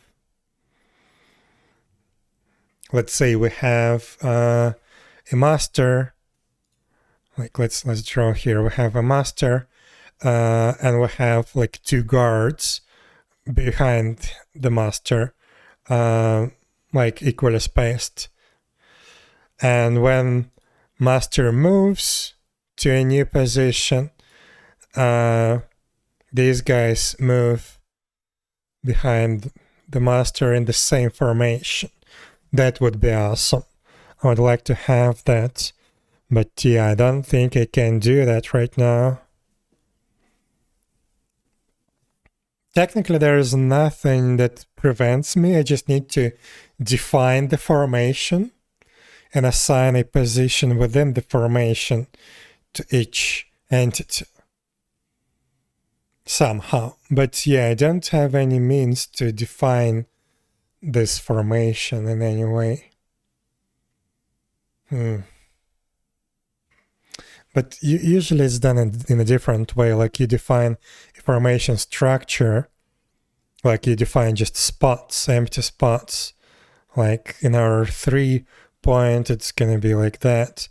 But we could also use something more complex, like this, for the same structure. So we just define how the formation looks like. Hello, Albus. I'm doing fine. How are you doing? So we could like define a pattern, and then the entities will fill in that pattern however it goes from the start to the end. Usually this is how the formation is done. But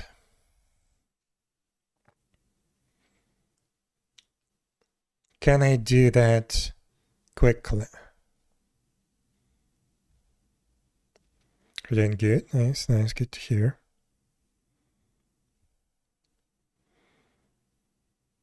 Can I actually define that right now? Maybe it's not a lot of not a lot of code. So what do I need? I need the pattern. So let's say we assign a pattern to what? To where? To spawn region, I guess.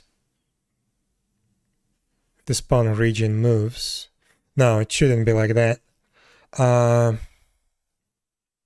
Actually, it could be like that. Yeah, we need a formation leader. That would be our master entity. And all the slaves will just fill in the formation slots. So we could theoretically assign that formation to the spawn region maybe, or to the master entity spawn info.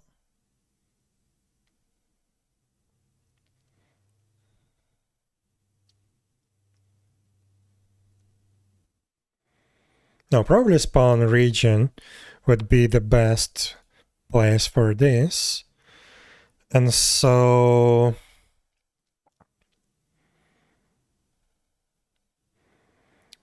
how then we fill in the slots in the pattern?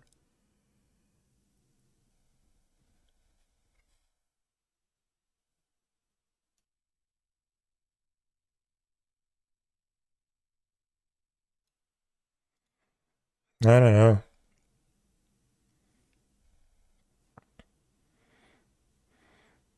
Yeah, we'd need to come up with the logic to assign entities to specific slots, which could be just a matter of assigning some kind of index to the entity.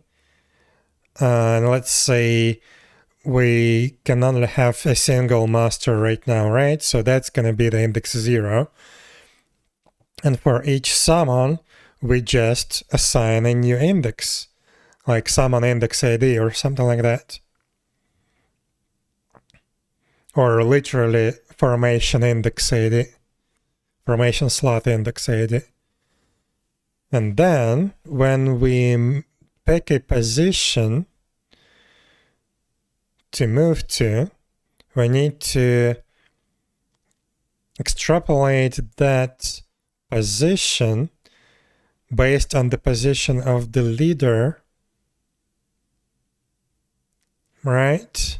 And we have the new position. So it could be very easy to do, to be honest. It could be very simple to implement. There would be some minimal number of slaves to recall someone like in raw. Yes. So the logic is it's not going to be exactly like an original Ragnarok. Here I have like I can configure spawners in a way that we have a minimal position and the maximum minimal number and maximum number of entities that should be spawned for this particular spawner. So let's say the boss has a spawner, we can define from, let's say, 3 to 5 entities of certain type. Like, let's say boss 𝙽𝙴 theoretically could have like from 3 to 5 𝙽𝙴s as slaves.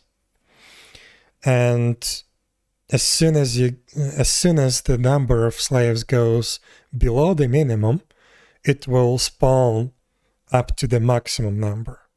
I don't know if I explained that correctly, but yeah, for example, in our example, if you kill the 𝙽𝙴s and only 2 𝙽𝙴s left, the spawner will detect that and it will spawn 3 more 𝙽𝙴s, so the amount goes back to the maximum, but it will not do anything up until the point when it reaches the minimum amount. So it's a little bit more flexible than in Ragnarok Online 1, but yeah, similar. It will work pretty similarly. So you could like decrease, like you could kill certain amount of slaves and it will not respawn the new ones. But in the original Ragnarok Online, it was working in a different way that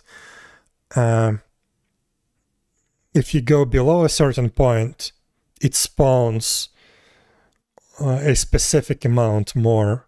So like, let's say, I don't know, a certain monster has 8 slaves, but it's programmed to respawn those slaves when you kill like more than, I don't know, 5 or something like that. It will spawn 8 more, then 8 more or something like that. I don't know. I don't know how to describe this. Basically, it's similar thing, but it's gonna work in a different way.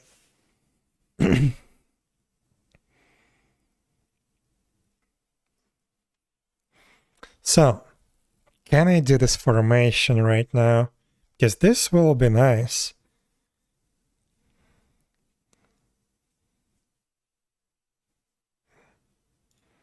This will be nice to have. Would be nice to have.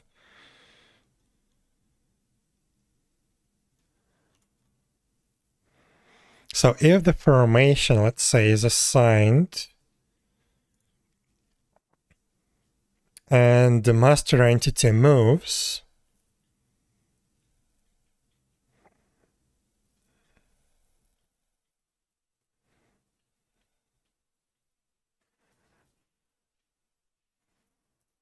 we would need to constantly update the target position. But that's okay. So basically, we could do in a constant loop, we could just get the new target position from the formation and just set it as a target position and then go to the target position. And when the master moves further, we will just update the new target position and it will automatically update the pathing. So it could be good. And when it stops, then the target position also stops and we will reach it. And we will stop as well. So theoretically it could be very easy to implement, even though it's a completely different problem, because that's just the formations. It's a nice feature that I want to have, but I still need to solve this problem with like random movement without any formation.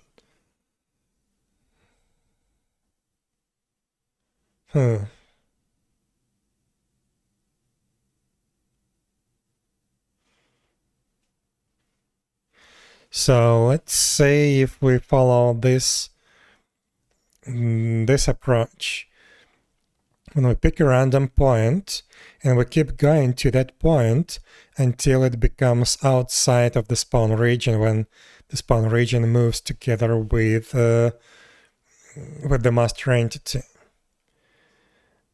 When it moves away from the target point, then yeah, we update, we pick a new random point.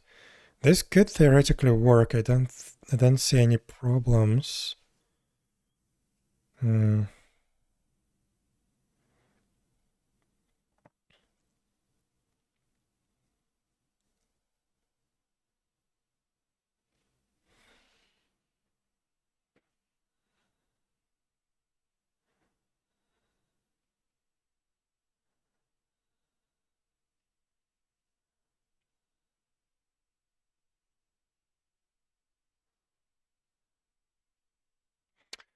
With this approach to the formation, though, there is a problem, probably. Wait. If we spawn, let's say, yeah, like 2 slaves that are not specifically placed. Wait. How do we do this? So we have a single spawn info with 2 entities inside. We need to still somehow assign them to their position in the formation. And it should be the first available position. Also, with the respawn, it could be a problem.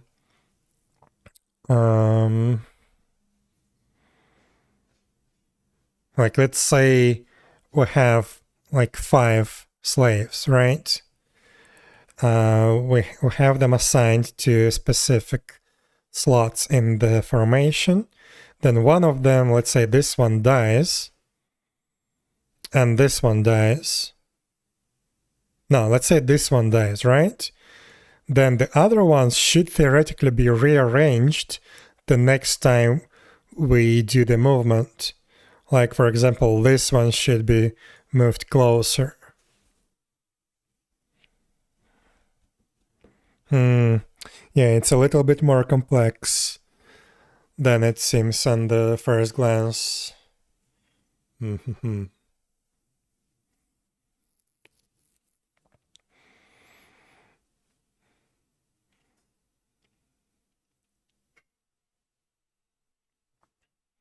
And another problem is we probably need to make it work across different spawners. Yeah, we definitely need to do that. So let's say if we want to have... no, that's for each... we have 1 spawner per group. Right. Have 1 spawner per group.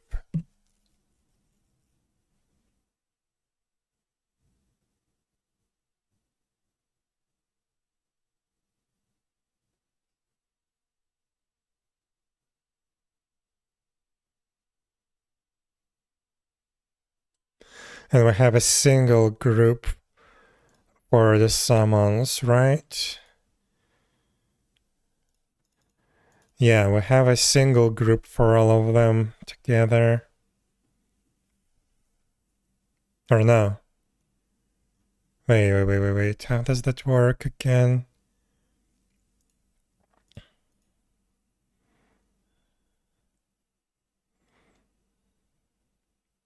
No. Each entry in the summons is a group. Why?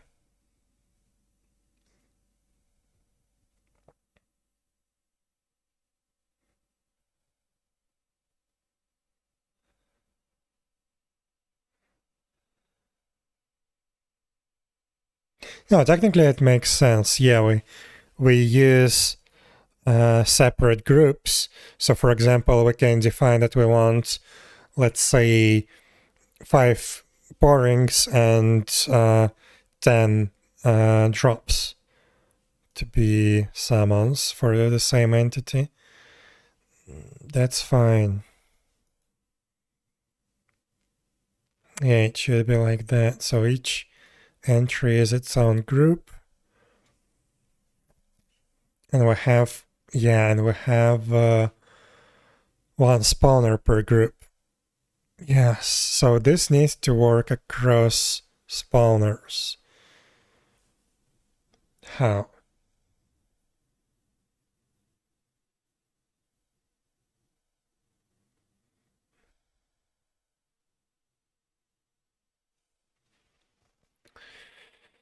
Oh. First of all, I need to find a place where to store the information about the formation. So I need to store the actual pattern that we refer to. Let's say the star pattern or like grid or something like that, or circle, whatever. First we store this pattern. And then we also need to keep assignments of certain entities within the pattern.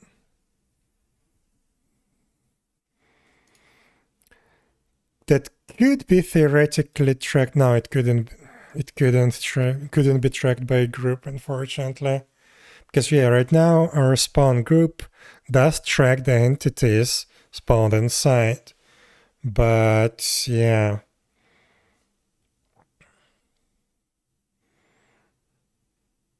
We need to track the position across all the groups.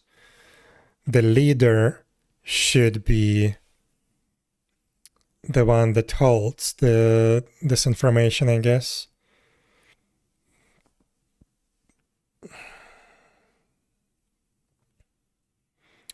It could be stored in the spawn region. So the formation itself could be the spawn region. Right? No, not really.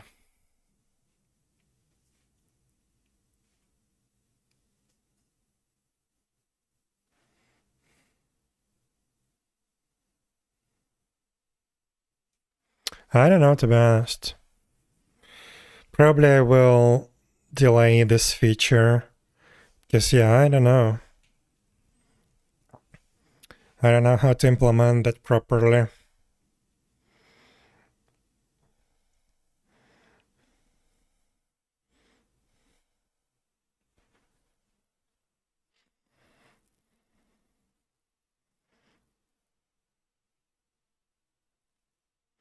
It could be just a separate object formation that could be linked to a spawn region, or even just to the prototype, not to the prototype, but to the components of the entity.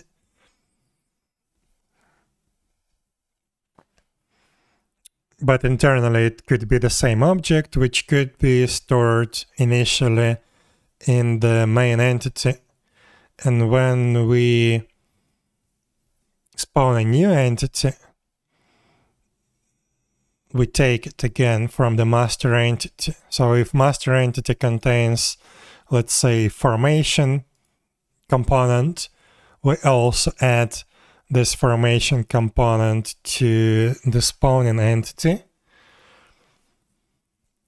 And then we add the entity to the formation. When we despawn an entity, we could again get the formation component and remove the entity from the formation. Probably that would be the best way. So we remove it from the formation. That will get rid of the assignment. When we add to the formation, it assigns the entity to the certain slot in the formation.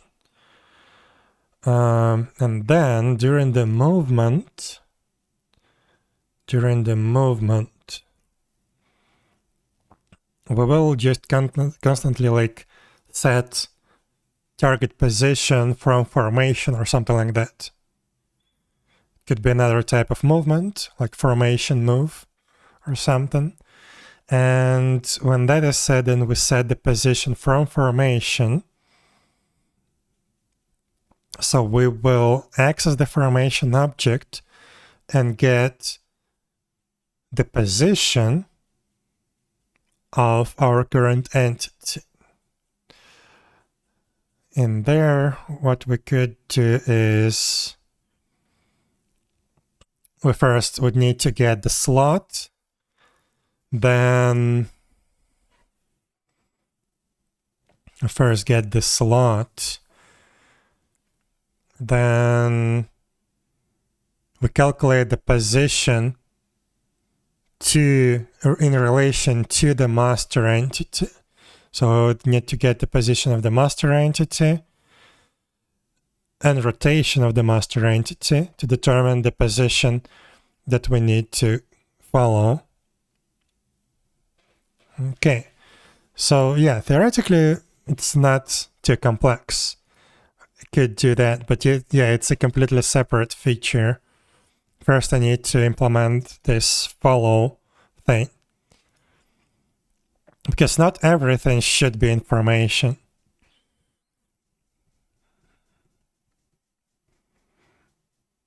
Most of the bosses will have their summons just randomly following around.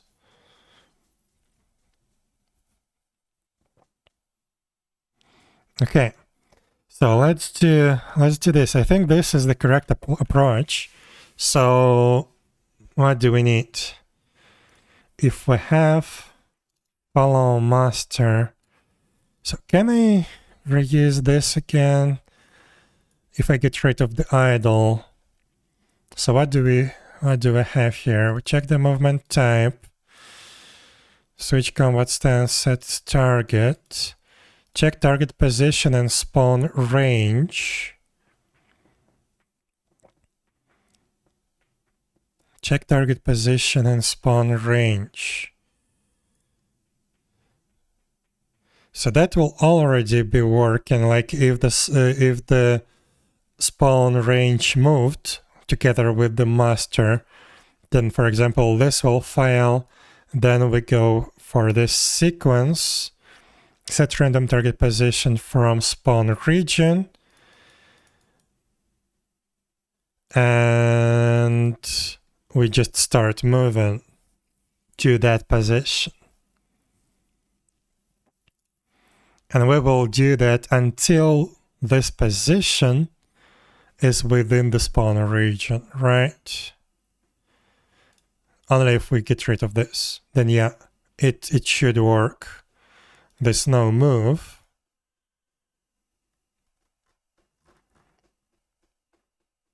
You know what? I want to leave this one alone and just duplicate that to follow master.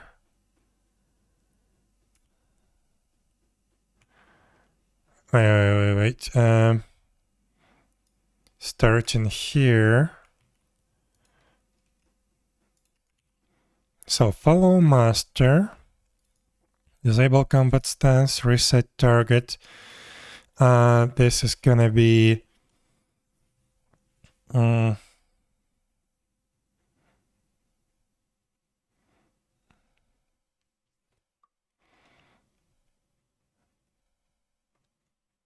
it's not gonna be returned to spawn, but it's gonna be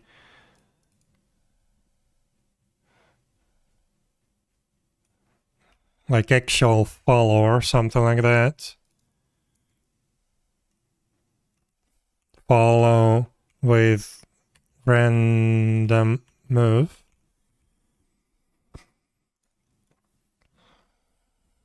So check target position and spawn range.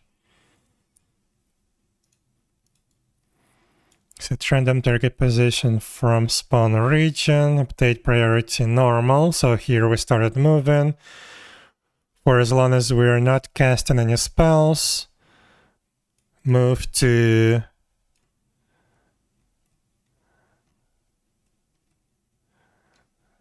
random position, I guess.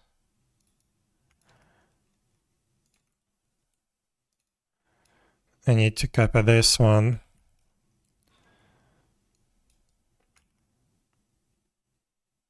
What's wrong? Oh, I guess the alignment. But yeah, we move to there. Wait. Why isn't this sufficient? Set random target position from spawn region. Check target position, spawn region. Yeah, this one's missing. So yeah, it's not gonna pick a new movement unless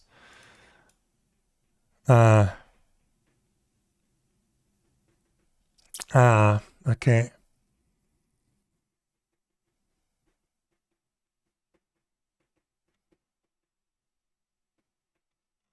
Crap.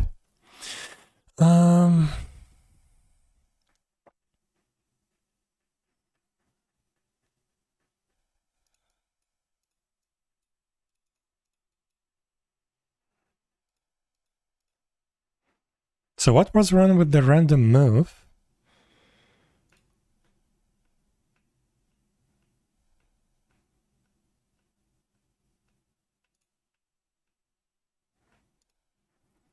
Right, it only was working once in like 0 to 30 seconds. And it's gonna be lagging behind always because of that. I need something more immediate. So if I reduce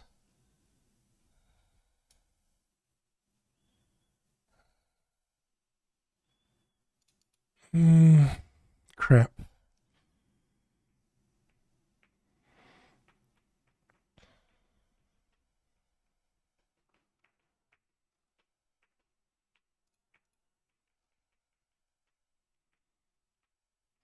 So yeah, first of all, I do need to this and to maybe up to 3 seconds. So our entity will wait from 1 to 3 seconds for every tick. Well, let's do from 0 to 3.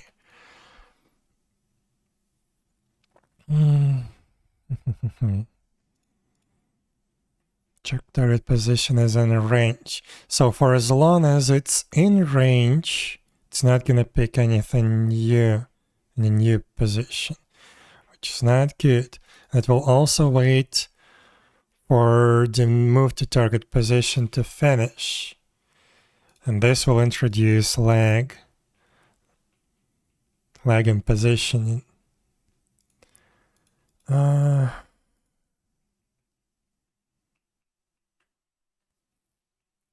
My brain is not computing this right now. So instead,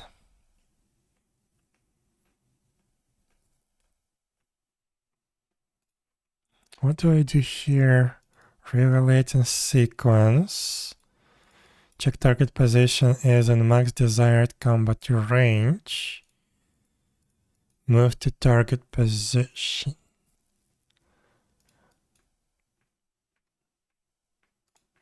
And it constantly updates the target position. So, okay. I think I got what I need to do.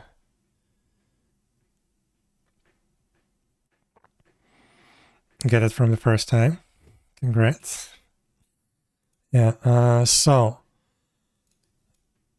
I need to split it into 2 separate processes that should be working at the same time.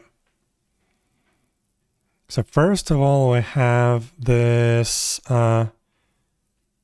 move to target position.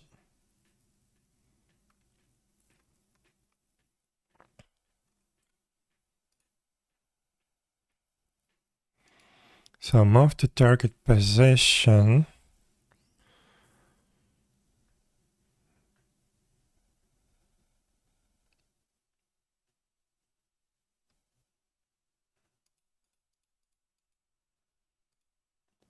Check target position and min desired combat range. Check target position and max desired combat range.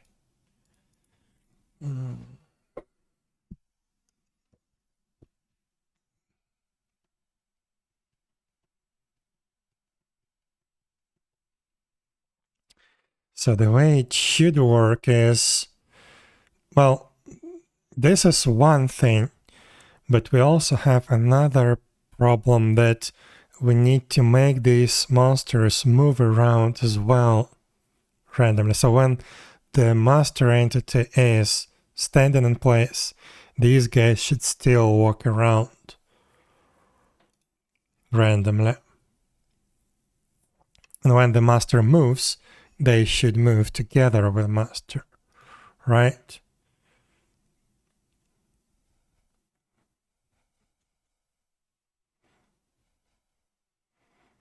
Maybe we can even combine that with these two, because, yeah, that's another thing. If we have no move,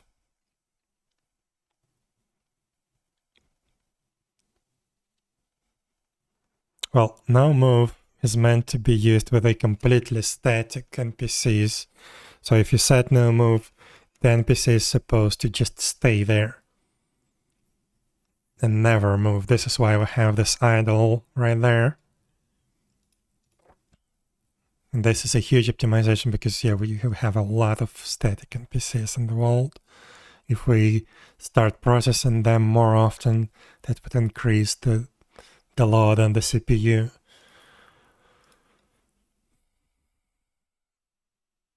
But okay, we could do something like that. Like if they have a master, they should also recheck this from time to time, right? So if we do that, so here we even on the start, we have check target position and spawn range, and then it moves to the target position.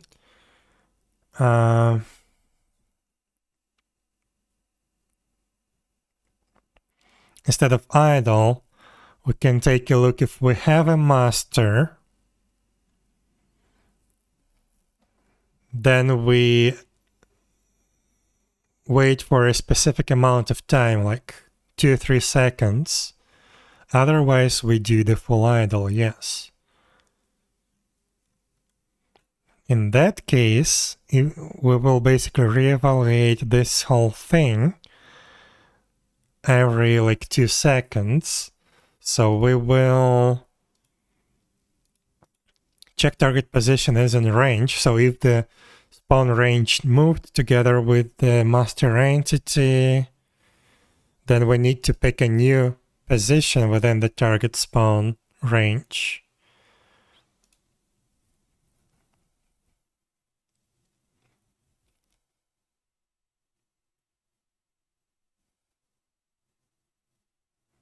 Wait.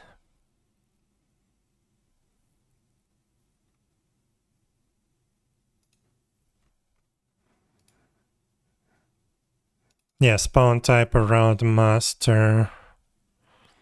Only if around master, then we have the master position region. And that will move. Spawn region around master.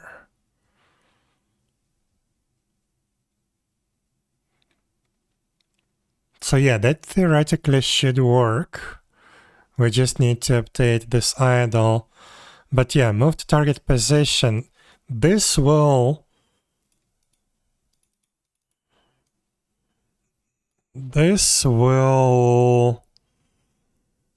run until it's finished. So once we picked the position, this will just continue working.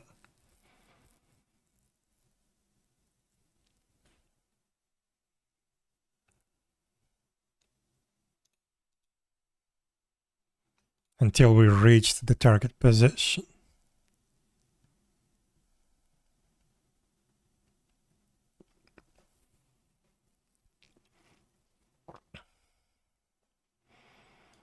When we reach the target position, we reset the priority. We stand there, I guess, for a second or two and reevaluate.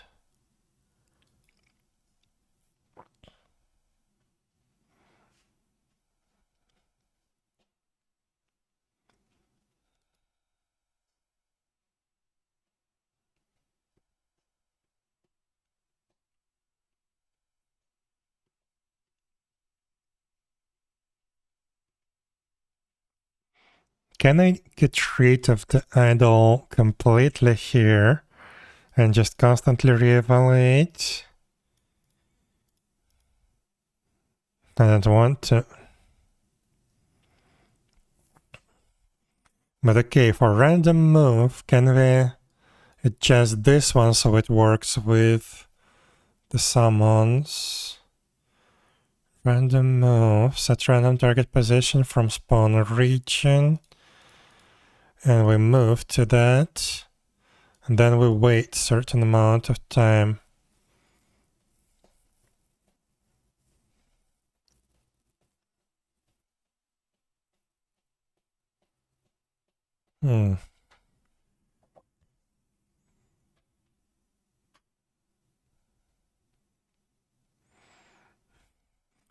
Yeah, technically both of these should work except the idle and the wait time. This will break and introduce the lags or like completely break the movement. So if we get rid of that,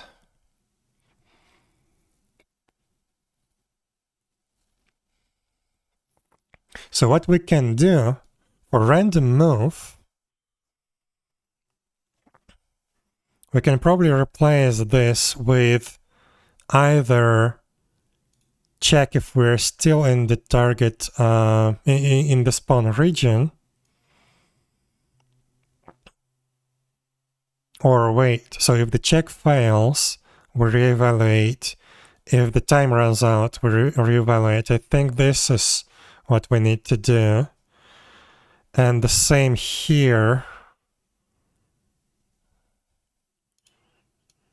But I need to do small optimization here as well. Okay,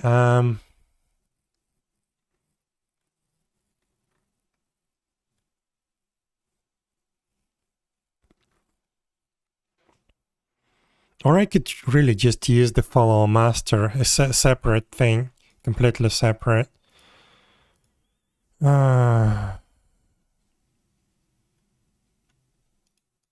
And leave this one alone. But no, I still need the pause. Let's leave that one in place, copy this random move back again here to here. So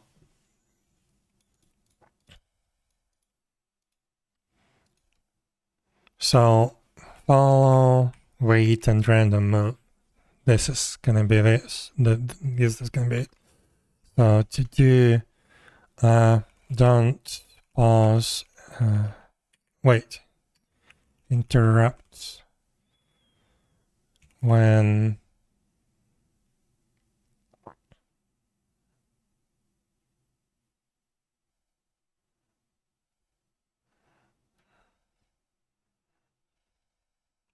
not in the spawn region anymore. So yeah, this is another thing that we need to do to make it work. And I don't really care that we will have to wait for move to target position to finish before updating the movement. That's fine. That's totally fine.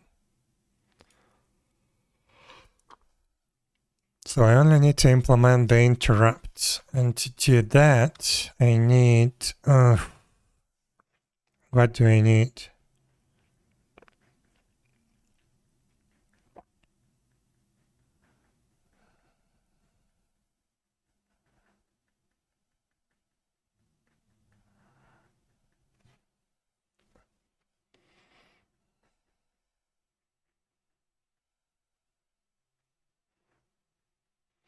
So low priority update will already increase the tick rate.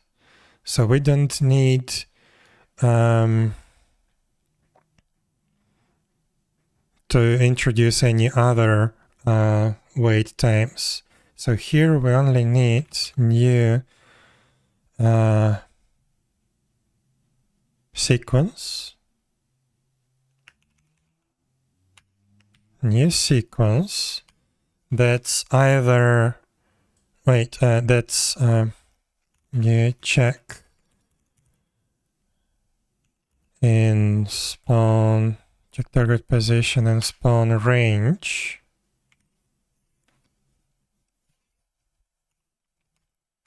And then we wait.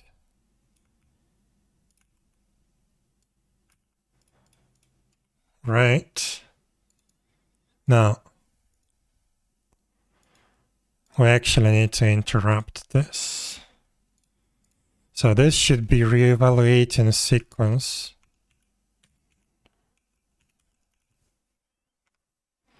So reevaluating sequence.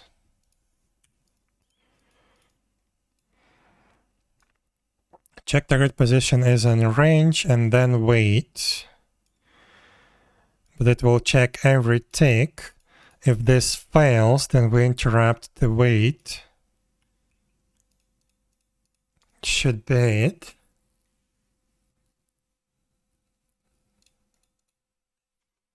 You can name it.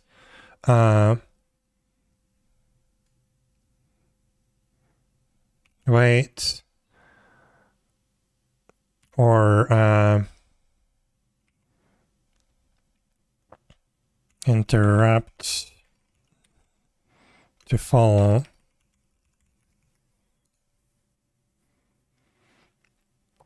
So if this fails, then this fails.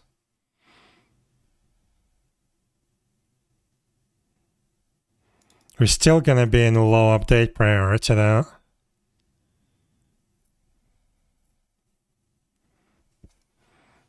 So probably I need to duplicate it somewhere here.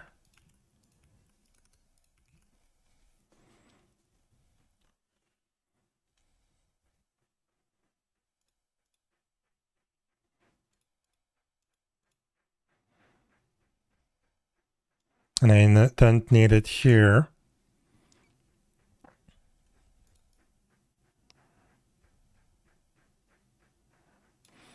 So let's see. Check idle movement type follow master.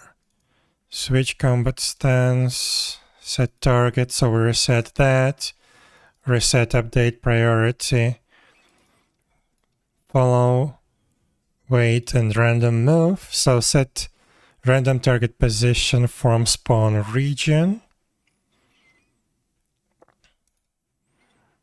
Then we start moving, unless we custom. Then we set to low priority.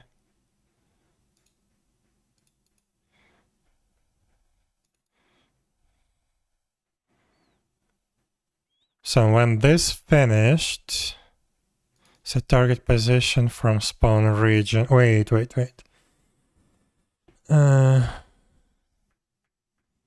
Yes, so we set the random position from spawn region and we start moving there.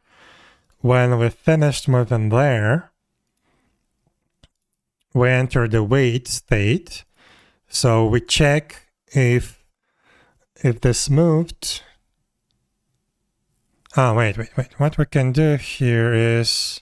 No, I still need this thing to be here.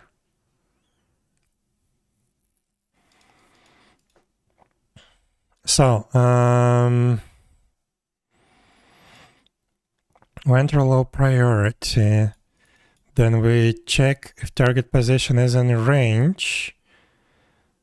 If it is, then we wait for 0 to 30 seconds, and then it repeats. We select a new position, we move there, and then we wait again.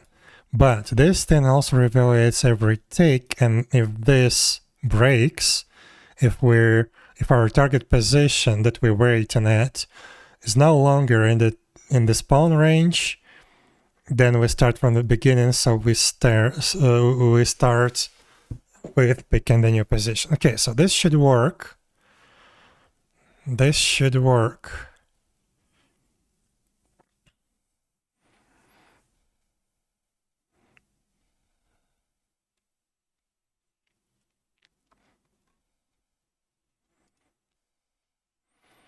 For these ones though, so no move will literally stay no move. So we just,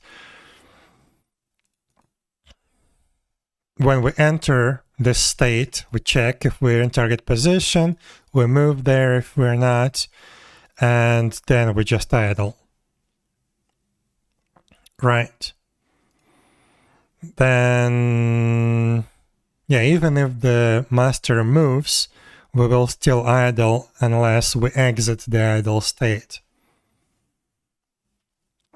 Then random move. Let's see, if we have a summon that has a random move, then it will just move randomly around once 0 to 30 seconds, each time picking a random position around the master or within the spawn region that we define. Okay, that looks good.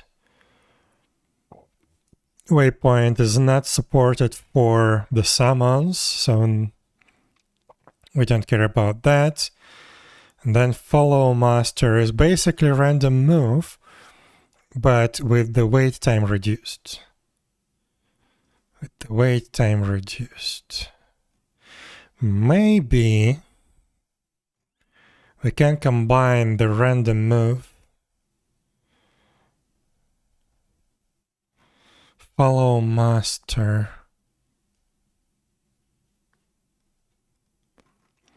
So right now, yeah, follow master is basically a random move with reduced delay. So if it detects when the master moved away, and it interrupts the wait to keep up with the master.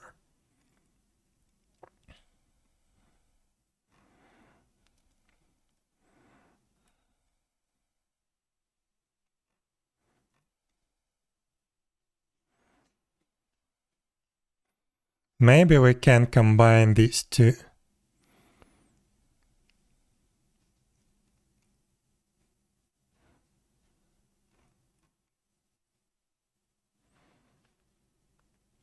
And follow master theoretically could work as a no move, but with small idle.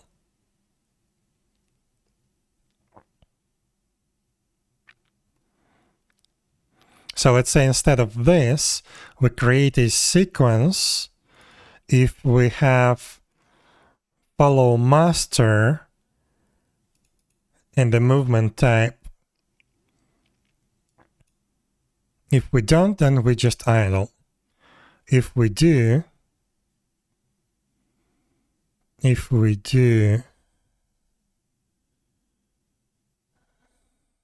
wait. If we do, then we introduce a short delay or low priority. Well, it's already low priority here.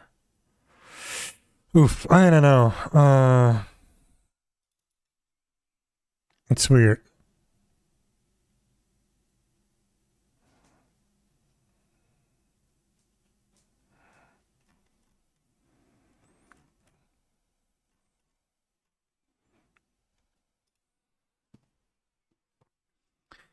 I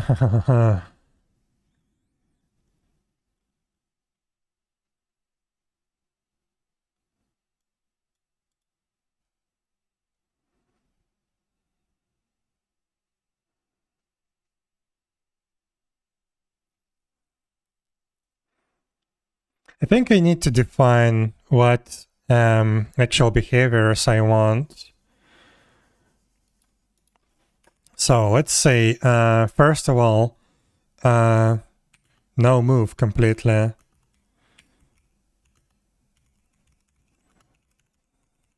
Completely stationary. So in this case, even if the master moves, it should stay. Then, oh, and also with this no move, it should follow the specified rotation. Rotate to spawn position, yeah. Then random move.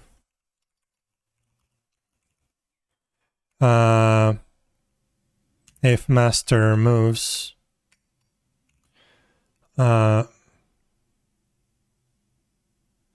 pick new spot near master right away.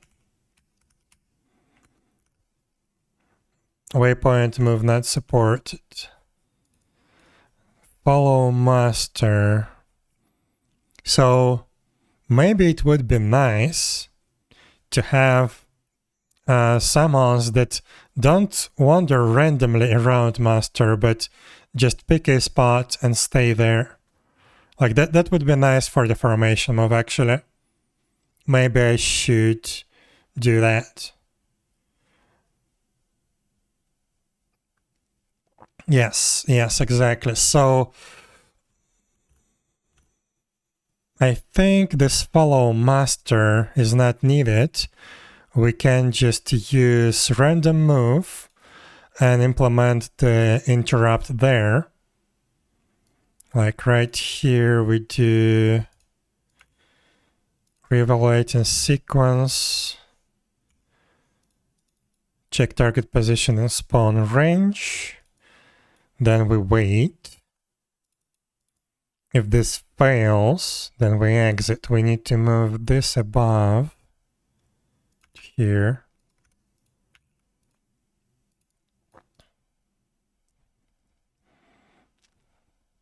So set target position from spawn region. Reevaluate in selector.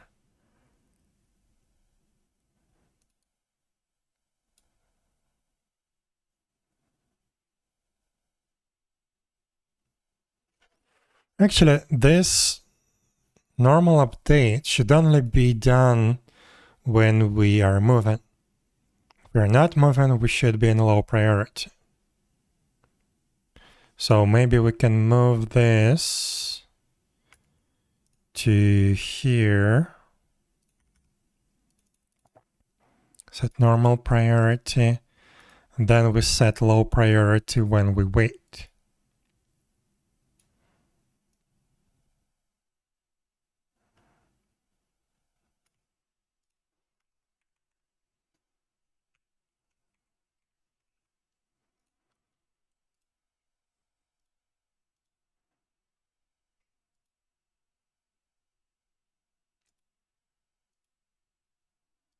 Then we reevaluate this whole thing.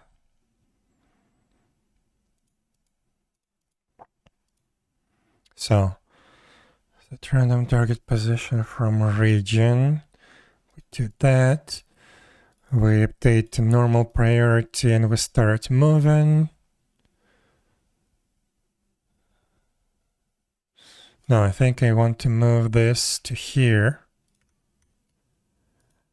And only set low priority when we start waiting.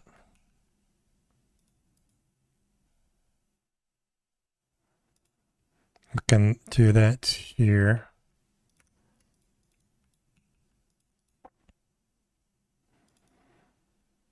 So if this fails, we will reevaluate.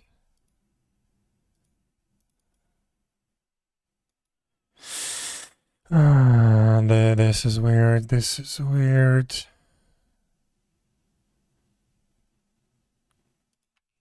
No, okay. Should be good. So random move, check the reposition in spawn range. If it's in spawn range, then we wait. And this reevaluates. So if this fails, then we interrupt our wait and we start from the beginning. We set a new position and we start moving. Okay, this should work. Then we don't need the follow master move type.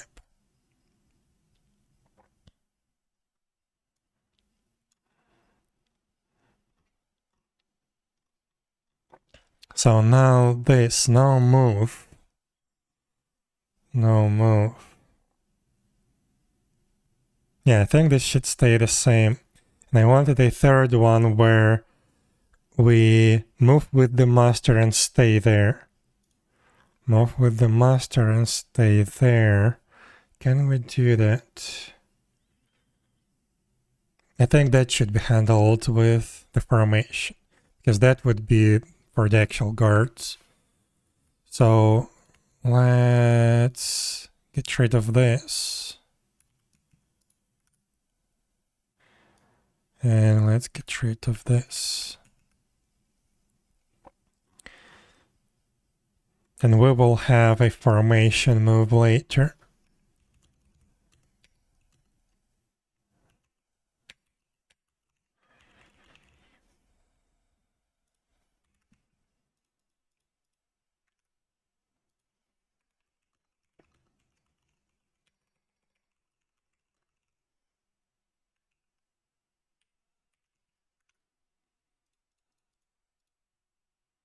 Okay, that should be it.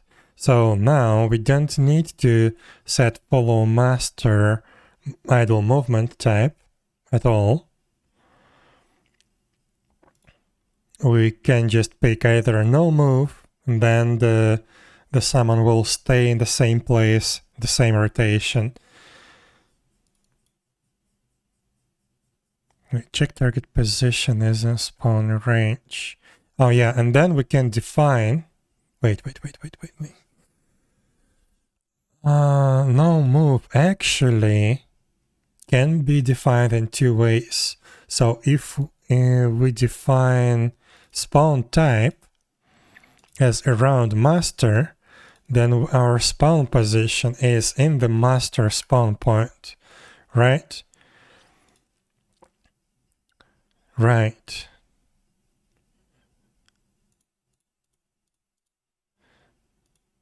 And so this check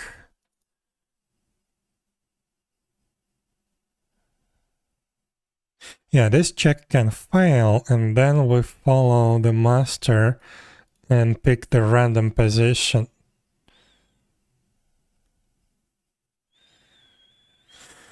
Hey, this update normal is weird. 1 sec.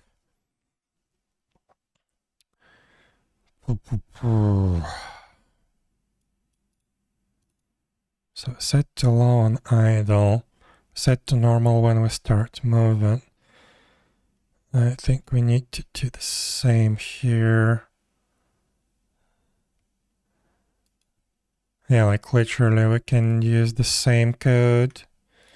So we set random position, we set normal priority, reevaluate and selector check is casting, and then we move.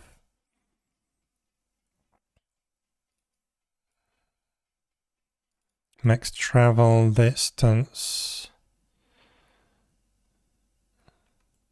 Okay. Update priority. Fill no path, that also should be true here. Wait, not here. But without the max travel distance. Because this should actually go to the target position. So, one sec. Where was I? Check target position is in range. If it's not in range, then we do the movement. So that. Set random position from spawn region. Update priority to normal. Reveal item selector. While we are not casting, we move to target position. And then we rotate to spawn rotation. Here, we don't rotate to spawn rotation because that's supposed to be a random move.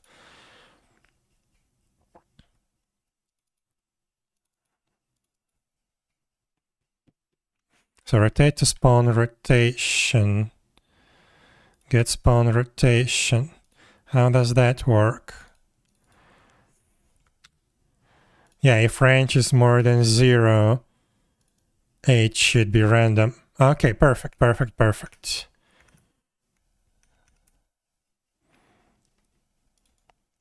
So that means that for no move, we can select that, and it will actually follow the master if we set the corresponding spawn type. It will follow the master. It's just if we have a big range in that case, then it will also pick a random rotation, which is fine, And then the idle movement, the idle itself, here we need to do something like this. Wait.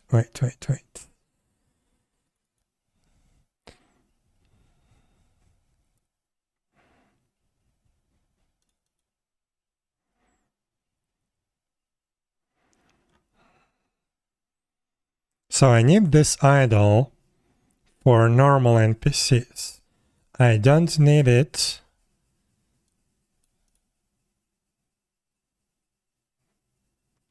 I need a pause instead when we have a master.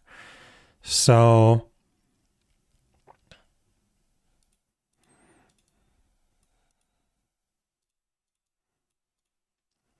but again, I only need that when we have master position region. So when the position change when we're no longer in the check target position, if we're no longer in the spawn range.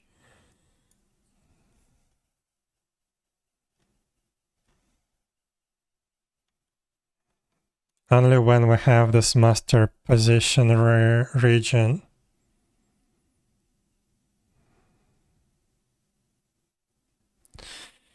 Oh, how do I do this? I could literally check for the type of the spawn region. Hello, did talk about? Yes, summons. So yeah, we literally can check for the type of the position region. We could also check for spawn type. Yeah, let's actually do the spawn type. So should be similar to idle movement type. Should be check spawn type or something like that. Should be there. No? Let's create one. So let's create check spawn type.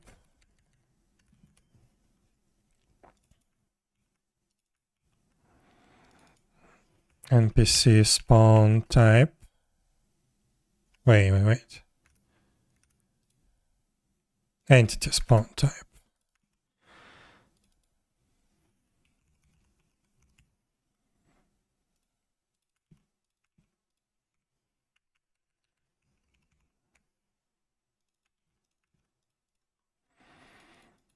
Now we have spawn info, NPC spawn info, spawn types, spawn types, spawn type. Okay. So yeah, now we have this check spawn type. So back to idle behavior. So here I need new sequence.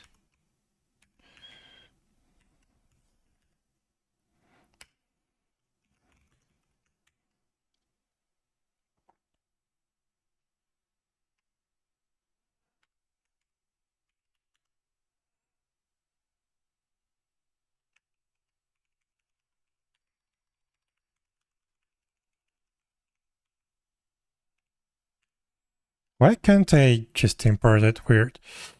Spawn type round master.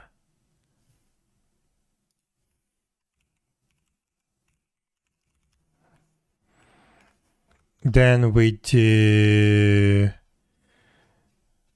this, reevaluate in sequence.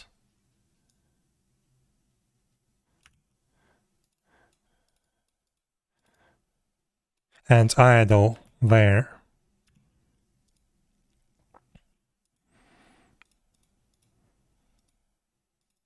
So interrupt to follow.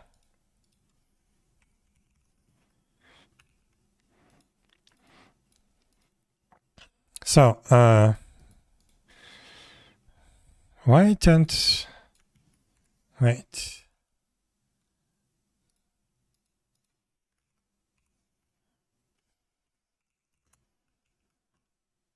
There we go.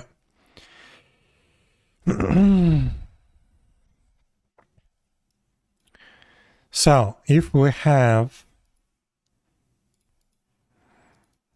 entity spawn type is a round master, that means that our spawn region can move together with master, and that means that we need to have this reevaluating sequence, and we do check target position in spawn range. Every tick on low priority, every tick we check if we are still in the spawn region, then we continue to idle. If we don't, then we exit.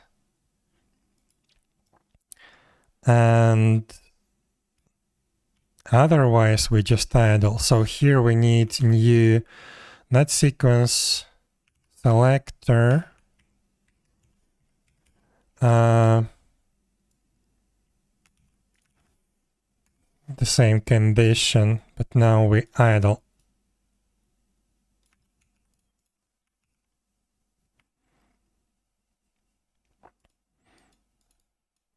And this one, yeah, is a round master.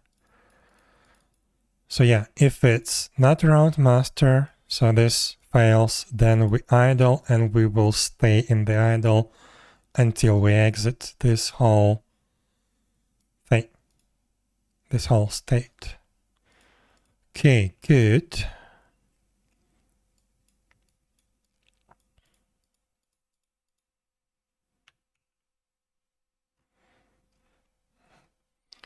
So let's check from the very beginning. If we have the no move type, that means that there are two possibilities. Either it's a completely stationary NPC, even three possibilities. It's just a completely stationary NPC. In that case, reset everything. We check if we're in spawn range. If for some weird reason we're not, then we move, we rotate, set priority to low. In that case, this will fail, so we go to the next.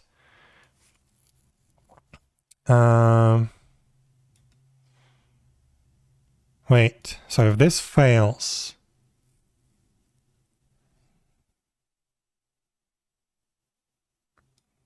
the sequence will fail.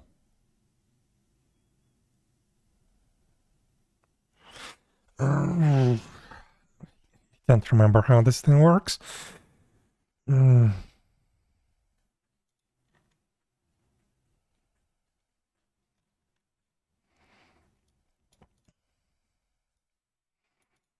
So if this fails, the whole sequence will fail, right?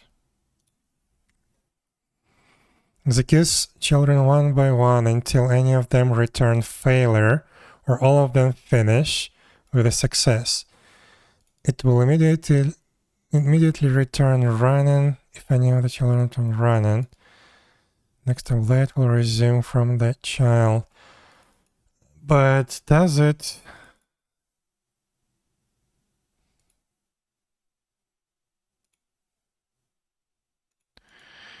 Oh, I don't remember how this works.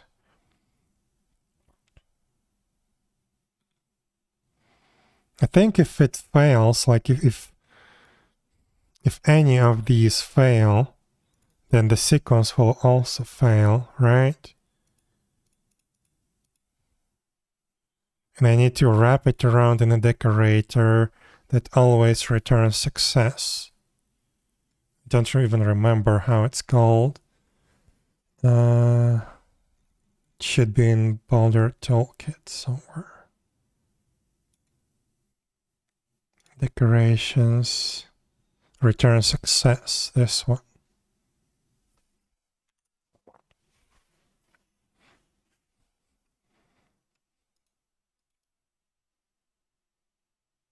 No.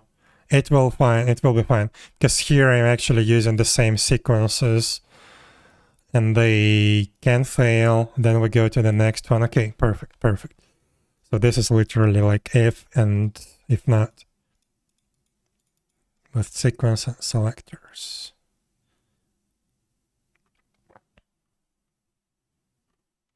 Okay, good. I was confused for a second because yeah, to me, these behavior trees, even though I implemented all this behavior tree system, I just don't work with them so often that I remember how they actually supposed to work. But it's okay. So this should be enough. So in case of single stationary NPC, this will succeed. Then we skip this because we are not having the round master spawn type, and we will get stuck in idle. Perfect. Then if we do have an NPC, the master around master set, then we will have this master position region assigned as a spawn region. And then if we have that, wait.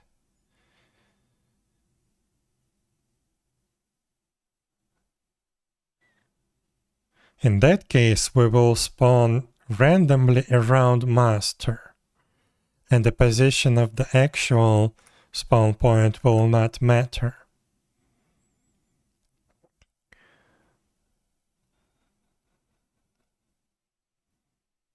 Is that good or not?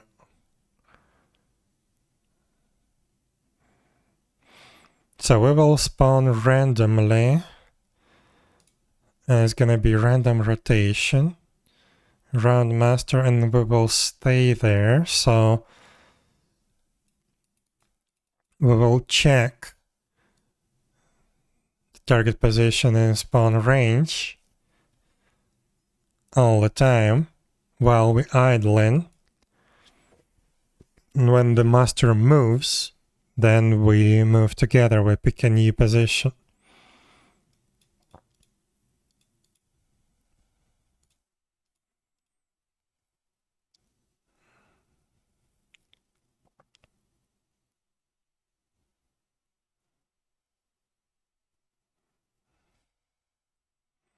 What was the third possibility? I don't even remember.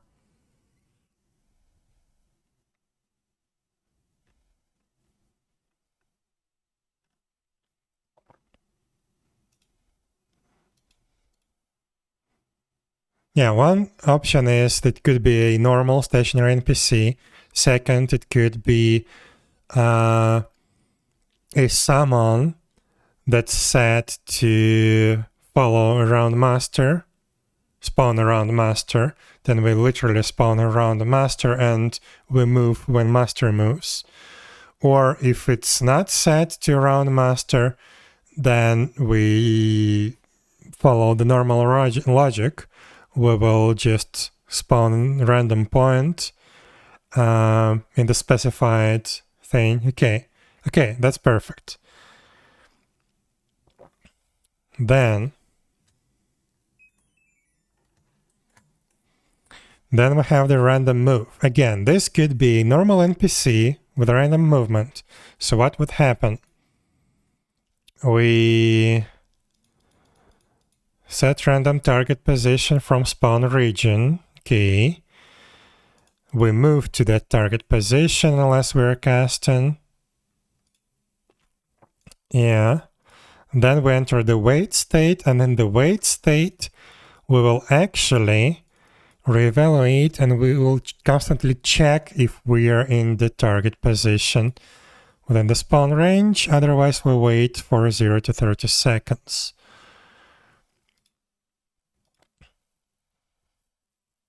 That's fine, but again, I think it may increase the CPU usage, because this will now be executed every tick. So I get the spawn region, and we check if we're in the range. It could increase the CPU usage, to be honest. Because this will be true even for the normal monsters.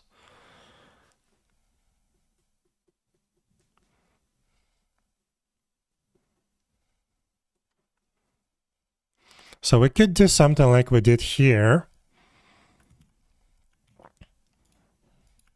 So here we do, if we set to be round master, then we do that. If we are not, then we just do a normal wait without the check.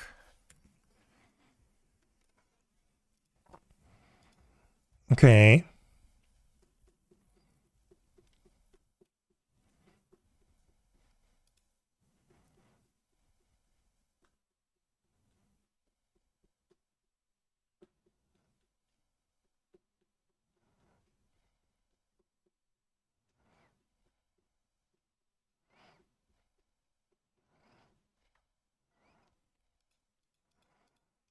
So if this fails, we skip waiting. We skip the selector because we are not set to round master, and we execute this from the very beginning. Okay. Waypoint doesn't matter, it didn't change. And we will implement the formation move later. Okay.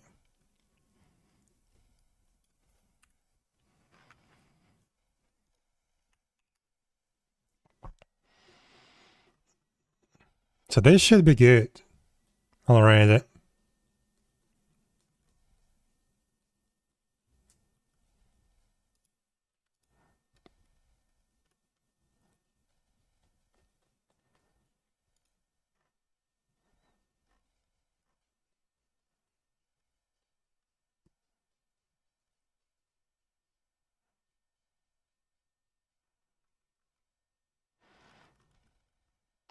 Okay. But that's idle. I think this is fine. But that's just idle. Let's close all of that. Too many tabs are open. I don't like that. But yeah, that's just the idle behavior. We also have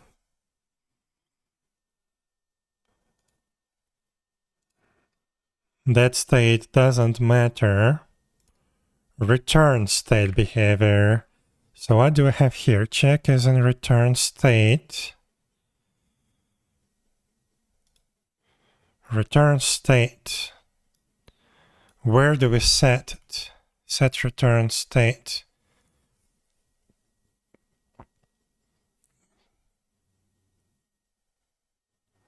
It could only be triggered from the combat behavior.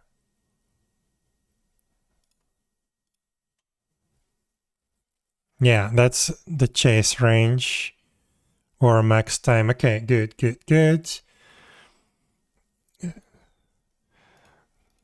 Return state, that's fine. Let me double check again. So what do we do here? Clear target, clear enemy table, reset path unreachable, set priority to normal. For waypoint, move set target position from current waypoint. Otherwise, we set random target position from spawn region.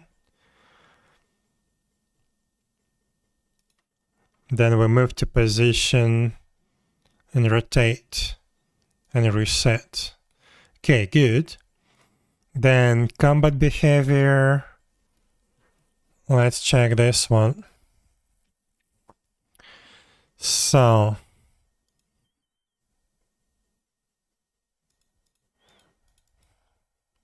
must hit an enemy, otherwise we reset the target. If we don't have target, we try to find it. If it's not in the chase range, we set the return state.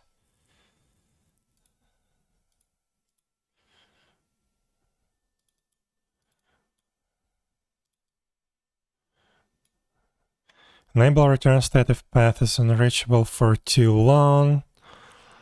Okay. Check target available. Can see target, otherwise we reset target. Target not dead. Otherwise we reset. Update priority high. Switch to combat stance. Then we either use the covered logic, or we try to maintain the position and use skills. Okay.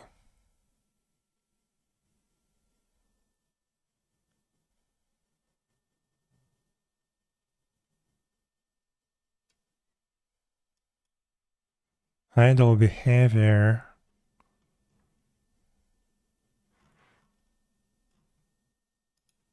Oh, here. Yeah, in the idle behavior we also use the skills. That's good. I was worried for a second that I forgot about that. But okay.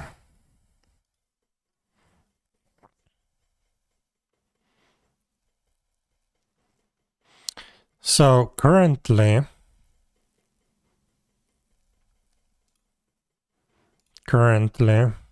if the spawn region moves away from the NPC, the monster that's in the combat, nothing would happen except we have chase range. So chase range is derived from the spawn region. Get distance. Spawn info, chase range, waypoint, move, position to the waypoint. Huh. Yeah. So in case of the master moving away while we fight in 𝙽𝚴𝚁𝙸𝚂, it could exit the chase range and only then it will run away. But this is fine. This is totally fine. Spawn region, get distance. Yes. I think we're good now. So in idle, we now have a bunch of different modes. So first of all, we have no movement, and there we have two modes. It could be no move but still follow master. If it moves too far away from the spawn region, we will pick a new random point within the range of the master and move there and stay there. Or we could just literally stay in the same place if we don't have the spawn type around master. Then we also have random move. So this is the same as before with normal monsters, where they randomly wander around in their spawn range, except if we have a round master set, now it checks for the target position and spawn range, and if it's not in the spawn range, it will interrupt the wait. So that way we will avoid the desync because of this wait and time. Okay, that will work like this, like I described. And that would be basically almost every type of summon, unless we have like stationary NPCs. So yeah, usually we will have like stationary NPCs with stationary summons, or we will have randomly moving NPC with randomly moving summons, and that should be fine. We also have the waypoint move, but that's only for the masters or normal NPCs. So let's say if the master is moving on the waypoints, what can we do? We can have no move with follow master. And then the summons will just follow the master, the master, and they will stay where the master stays on the waypoint wait. Or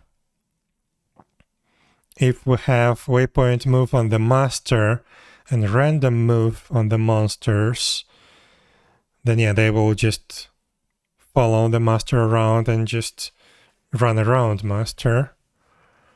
Okay. Or they can just literally stay in place. They can literally stay in place.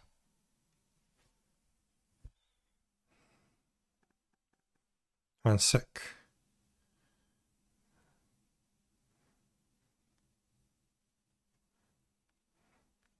Yeah, that's good.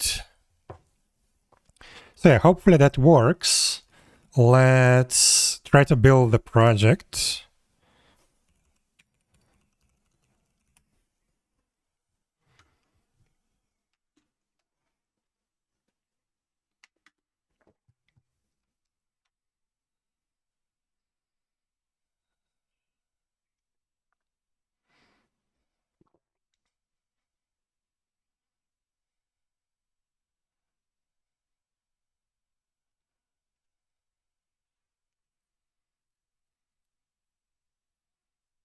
Come on, why is it so slow? Okay, it builds. So let's commit that. So what did I do? Boulder toolkit, no changes. Boulder. Oof, a lot of stuff. Yeah, I removed this one. No, I added spawn type around master. This makes the summons to follow the master. The master, yeah. Okay. Now I have master entity in spawner. Is it fine?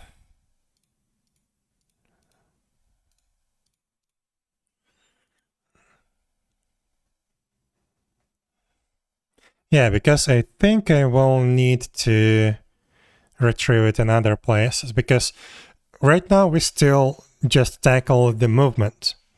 We didn't tackle the actual like combat behavior that's different on the summons compared to normal monsters. Right now those are just normal monsters that follow master around. We will still need this. Spawn info. Yeah, now this is initial spawn region, and then we clone it. That's good. Yeah, we have the clone method. We have, yeah, master position region. that fallbacks to the spawn point unless we have the master entity. Okay. Spawn info, yeah, that's fine. And this is refactored a little bit as well. We change the geometry a little bit. Geometry methods, extensions. Okay, spawn point. Yeah. Small cut deduplication. Yeah, now we use spawn regions instead of spawn info.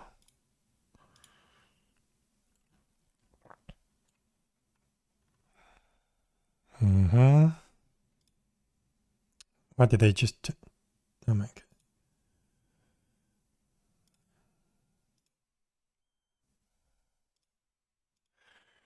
Okay, so here, what changed? Yeah, we got rid of wait for fight. That's okay. That's in boulder. Okay, fine. Check is in chase range. Yeah, that's just moving that thing. Check spawn type. That's good. Let's also now use regions. Good. NPC spawner now assigns the master entity to the spawner. Good. I could also put this master entity maybe to a controller or even to a component of the entity itself. I don't know. Well, maybe that's for later. Maybe that would be nicer. We'll see. Okay, NPC spawn move type. We get rid of wait for fight and we will add formation move later.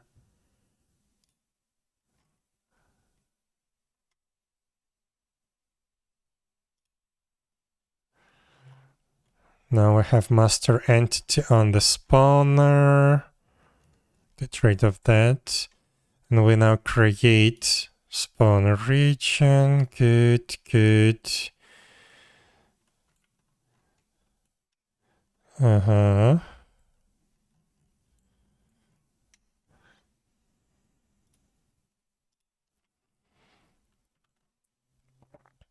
This is the table.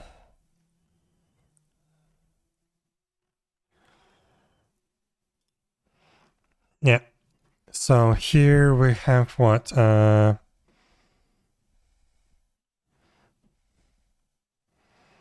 Better summon support.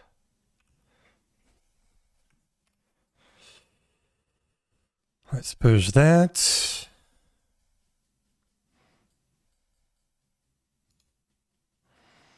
Now here.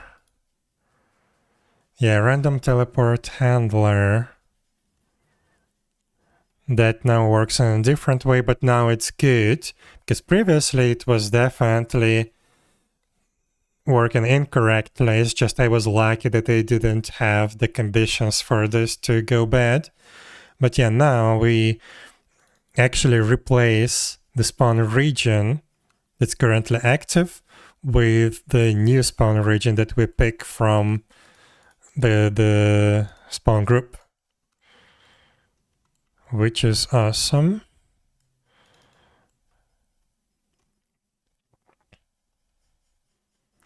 One thing for this one sec, how do I open the actual proper file? There we go.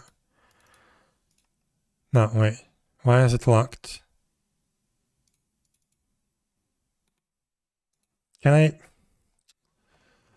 Stupid thing. Where is the random teleport handler? There it is. So if this is a summon, right? And we have a spawn region. Oh, yeah. If it's a master position region, then we just fail the skill. we cannot use this skill with the master position. Okay, perfect, perfect. This is what I was looking for. Didn't notice that.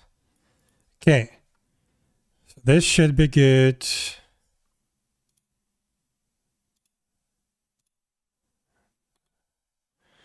Now, what is this? Yeah, just the usage of the region. And yeah, this one is the most important one. So I'm gonna save everything but this one, because so far we just have the new region structure and stuff.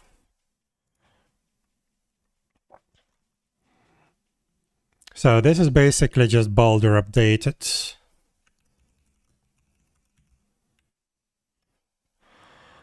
And this one is actual game-changing, potentially game-changing thing that can break a lot of stuff. So let's save it as a separate commit. This is gonna be, oh my god. This is gonna be,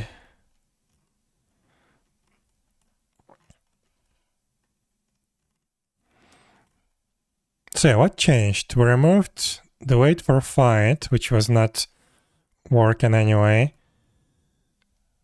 File on path, we introduced that. Okay, good. And we changed the way we wait here. Okay.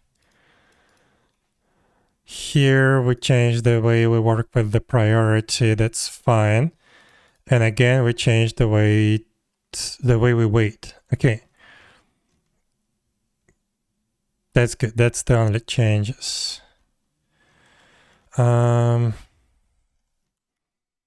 So that's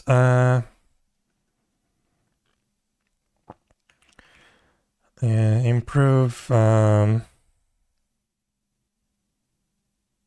idle movements or summons.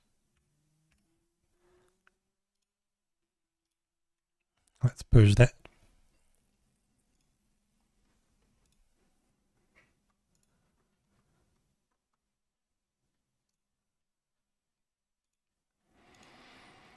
Right. So now we can spawn the summons properly around the master in the master region. We can make the summons follow the master and do the random movements around the master as well. That's good. Now I need to figure out defending and assisting the master. Hopefully I can reuse the existing defender and assister logic. Where was it?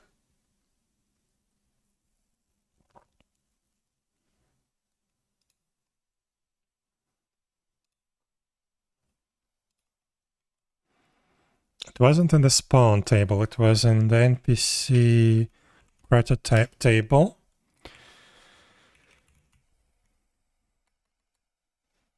Where was it?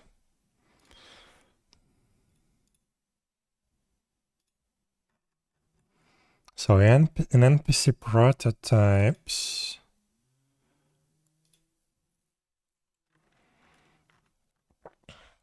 assist mode. Okay. And what do we have? Oh, wait, where was it? Creation mode. Assist mode. Assister defender. Yeah,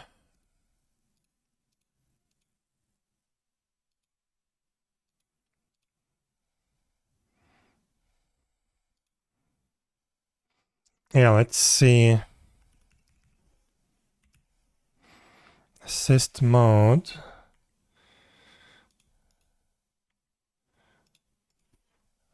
Where do we use this? Battle component. An entity uses skill, right? target is not us and source is not us, if our type is NPC and this position is enemy, skill this position as enemy, get NPC prototype.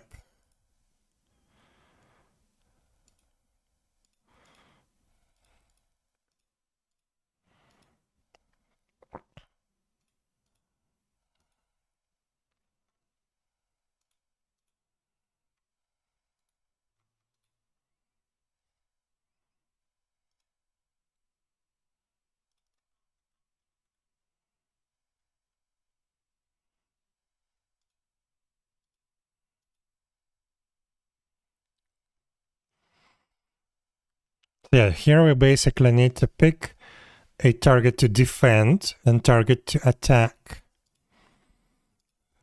So the defend candidate, that's our NPC if we have it.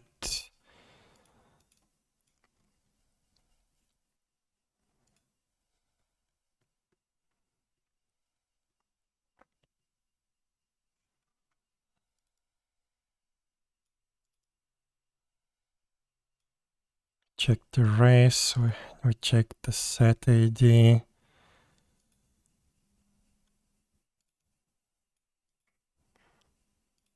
Check the distance, line of sight. Okay. Yeah, I definitely need to integrate this logic somewhere here. It's just I'm not sure how. So the easiest way would be to just define a separate NPC prototypes for the summons and enable assister or defender mode for them. But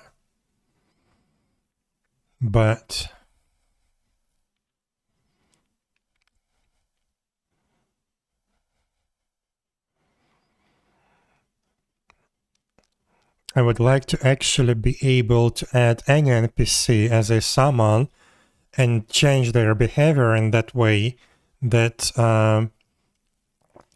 they become assister and defender at the same time.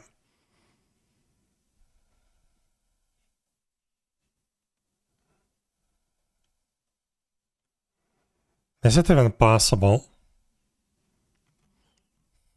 Maybe I need to rewrite this logic. So basically what I need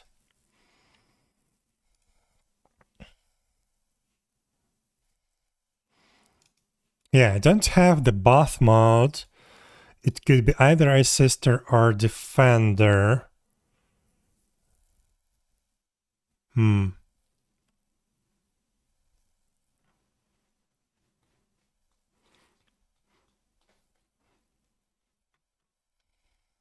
this is weird. Hello, Gunnarak. How are you doing?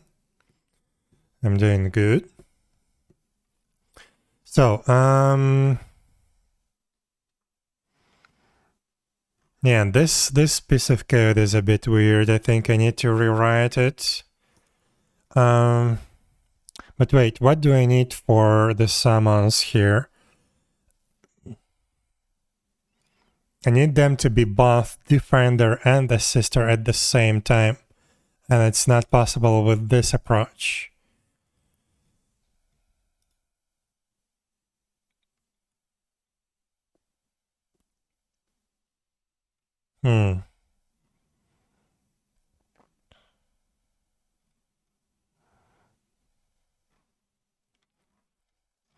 Okay, if I want it to be the assister mode, or yeah, assister mode.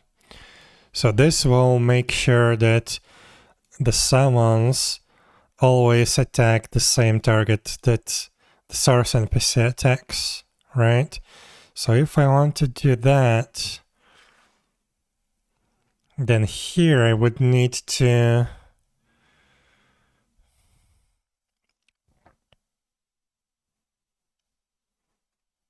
it doesn't fit in this logic. I need to completely rewrite this. I don't like how it's done. Had pneumonia? Oh no. Well, at least it's good that you recovered. That's nice.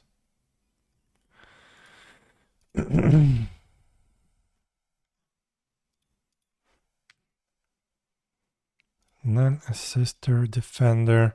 It should be another mode called buff, but it's not gonna be possible with this implementation.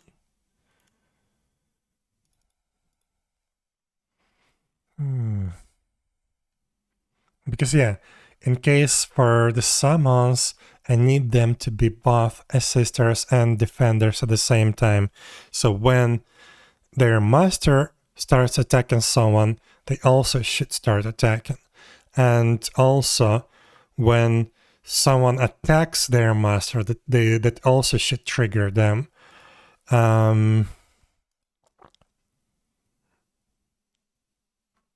here I'm not sure. Like, I could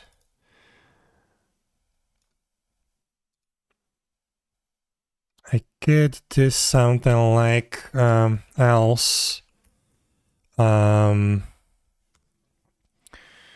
Here we'd need to actually get the spawner, right? And the master entity.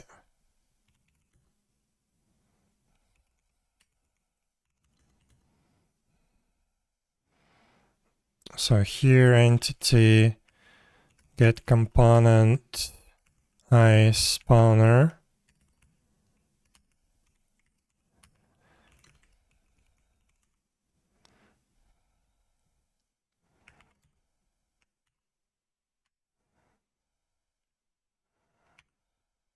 So yeah, if that is not null, then we can probably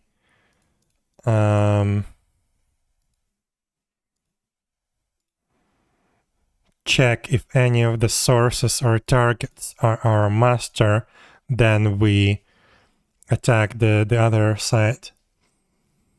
How the server can evolve more than any, I don't know. Probably not.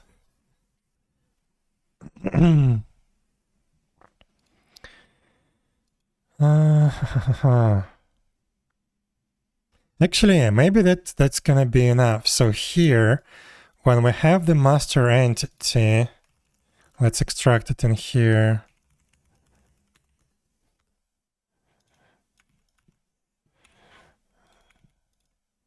So if we have the master entity, and if signal source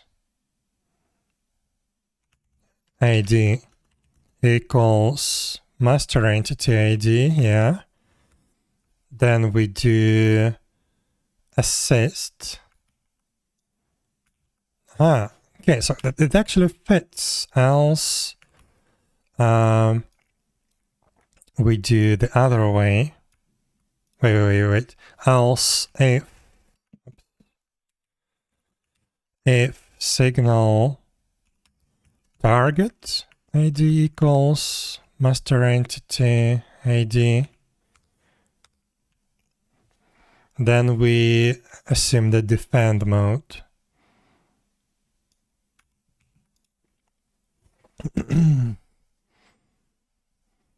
It's impossible to overcome her. Yeah, maybe. But yeah, you can try. Maybe you can pick a class that she hasn't learned yet or something. But okay, this actually can work. So now we have our defendant target candidate when we have our master entity. And we always try to defend and assist our master. Not sure if that's good actually, because maybe I want to have summons that are passive and they're like healers or something. Crap. That could be the case.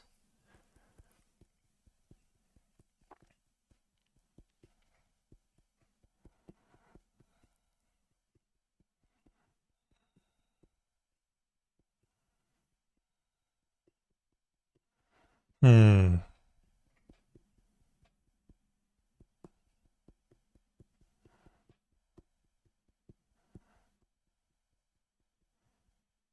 Maybe I can forget about that for now. Maybe I can forget it for now. For now, we can consider, like, every time if we have a master entity, we can consider that we are a sister and defender to our master always. So that could be the case. So that just assigns the candidates. But then we also need to alter these things because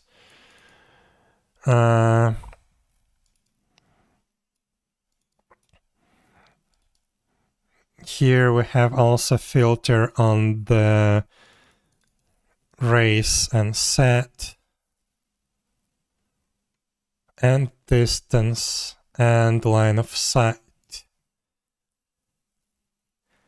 I think in case of summons, we can completely skip all these checks. So we can skip the race and set AD checks. We can skip the distance checks. We can skip line of sight checks. And we will assume that anytime a master attacks a target or someone attacks the master, summons will always aggro. Maybe that would be the good idea. Speaking of the game, is today's work about boss summons? Yes, exactly. I'm trying to make that work. I've been delaying that for a long time, but yeah, now I need to actually start working on that. Max assist distance.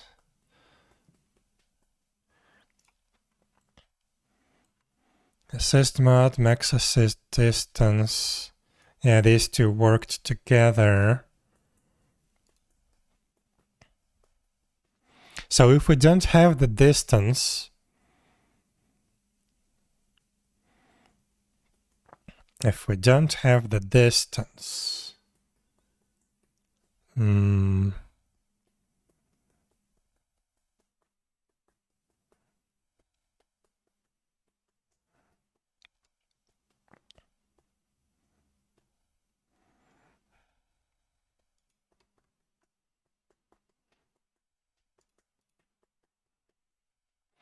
think I need to move this master entity above, because here I need to access it as well.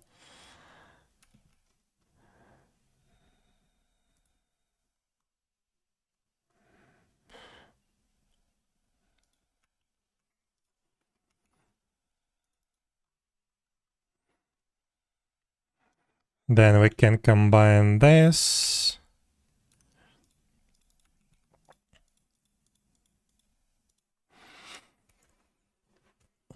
But MVPs, are they boss customized by you? Boss is customized by... What do you mean?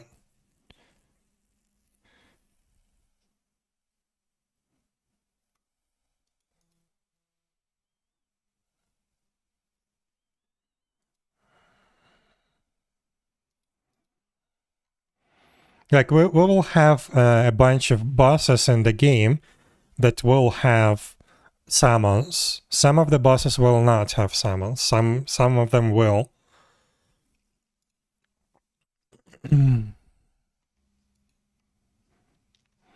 Okay, so if we have a master entity,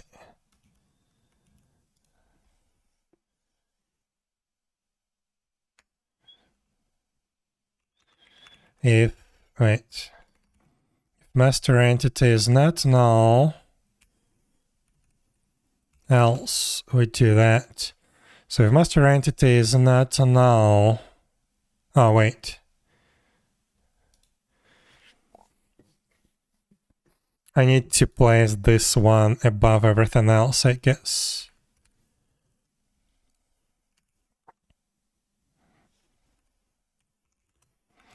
So if master entity is not null, we just use that. Otherwise, we check if we have our assist modes enabled. Then here, when we have the candidate and we have our master entity,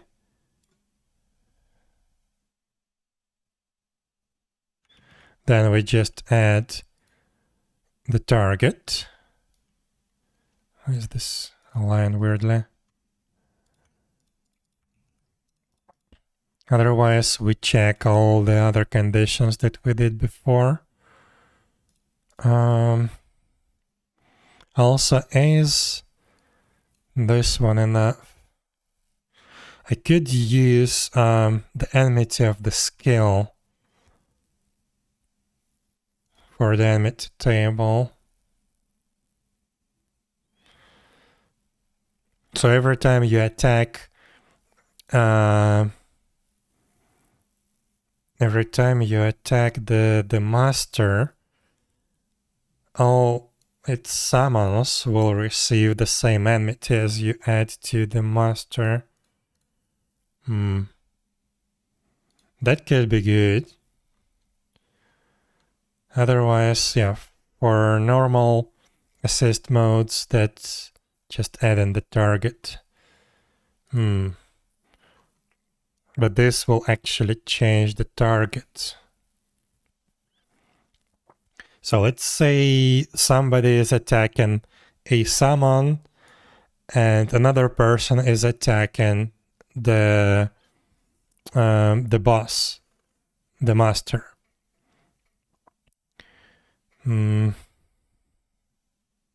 Yeah, I think I need to use the enmity of the skill here, not just a single number.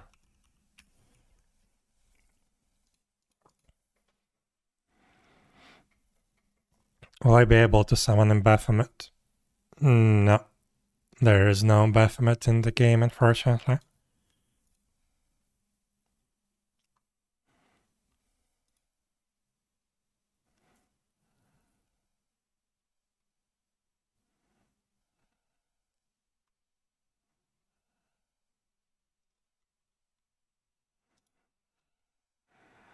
Okay, this should be good.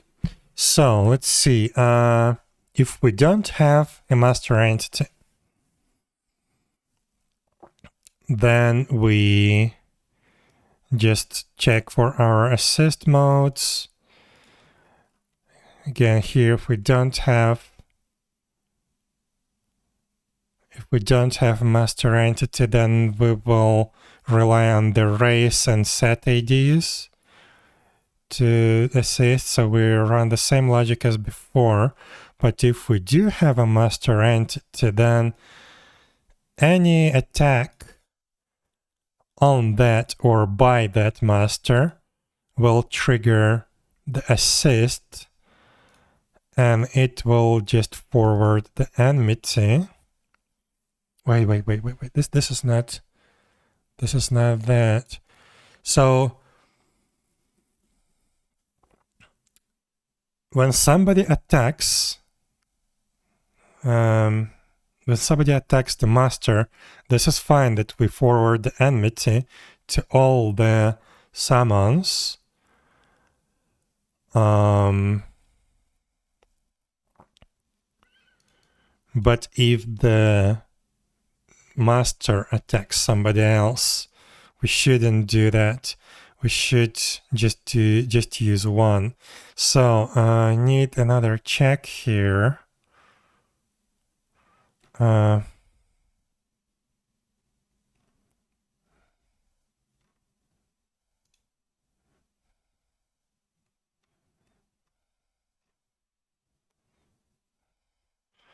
So here, what we can do is enmity equals, if we have Wait. Defend candidate NPC prototype. No. Defend candidate. If defend candidate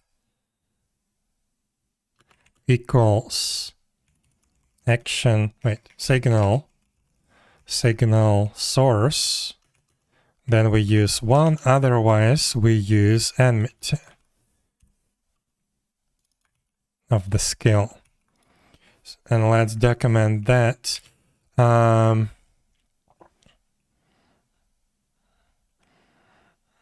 Use enmity of the skill when somebody attacks our master. Otherwise, just add 1 to trigger the aggro. Okay.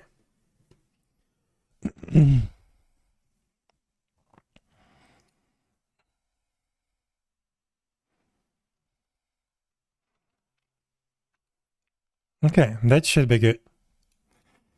That should be good. So again, if the defend candidate, that's our NPC that we're trying to defend, our master. Wait. If master entity, I need to do it like that. If master entity ID equals source ID, I shouldn't compare the objects, I should compare session IDs always. So master entity ID is the source ID. So yeah, our master attacks somebody, we use enmity 1. Otherwise, we use, let's invert this. If master entity, I need to make it a little bit more descriptive. So if target ID is our master, then we use signal entity, otherwise we just use 1. Target ID is master entity ID. We use skill enmity. Yes, otherwise we use 1. Okay, good.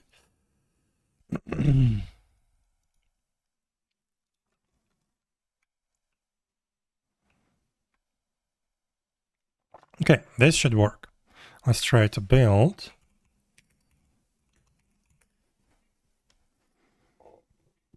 So now our summons should defend and assist their masters.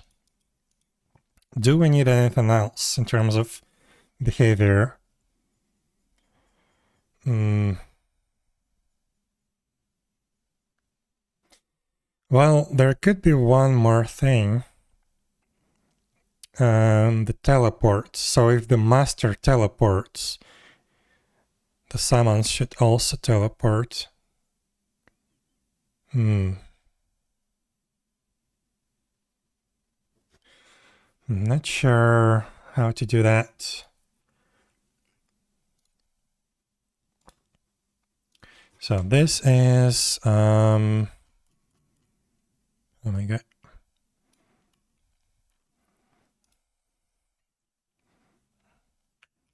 Assist and defend.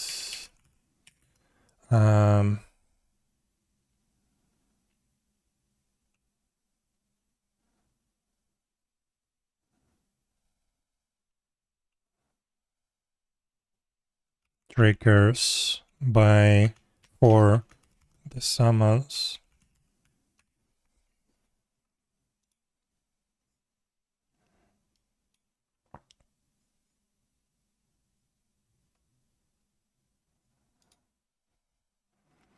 Here, Balder updated.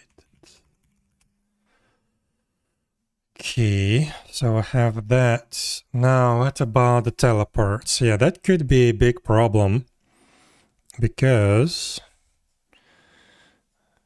making coffee, do you want one? Yes, please. Actually, no, it's very late for me. I need to go to sleep actually, like right now. But first I want to take a look at this problem. So if we teleport the master, we teleport the master within the same map. It's always going to be within the same map. I'm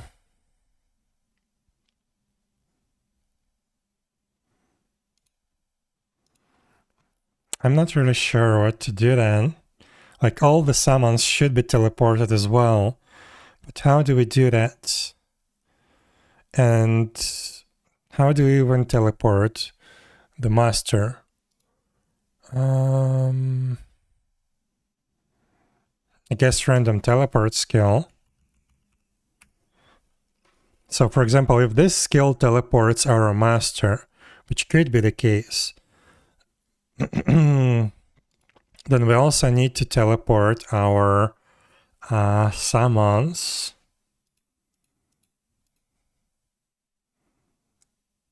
How do we do that?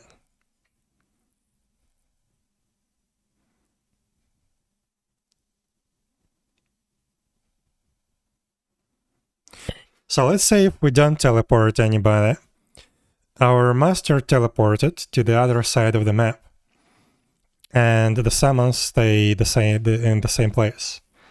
They will detect that the spawn region changed if they have that mod enabled, right? So if they have the spawn type around master, they will see that they are not within the spawn position and the spawn range. They will try to like literally walk to that position.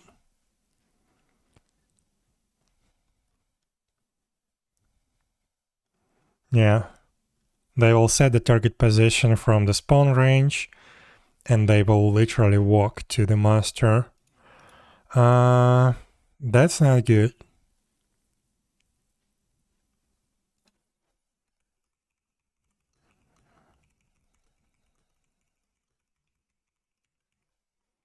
So what could we do? One solution would be is to, when we teleport the master, we despawn all the summons and then we respawn them at the new location. That could be one option. It's probably gonna be the easiest one.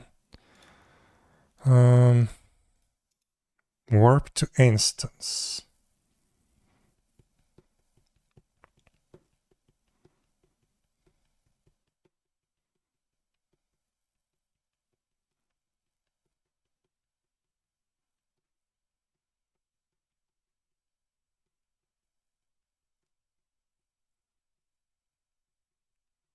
But that would mean that would reset their health, everything.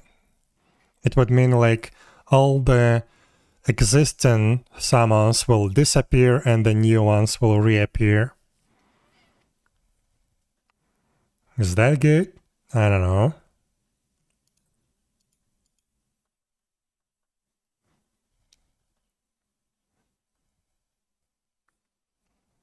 Probably that's fine.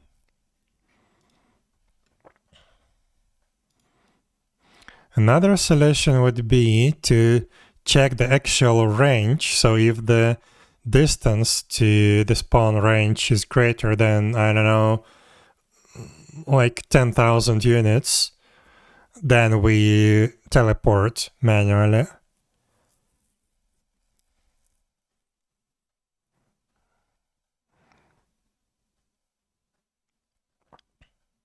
It could be even a part of move to target position. So if we see that the distance is greater than 10,000, for example, we just teleport. It's probably gonna cause some problems, like when you try to run away from a monster, the monster will literally teleport to you. So yeah, that's not a good idea, but it could be like an option here. Like I could say teleport on out of range or something like that. That could solve this problem.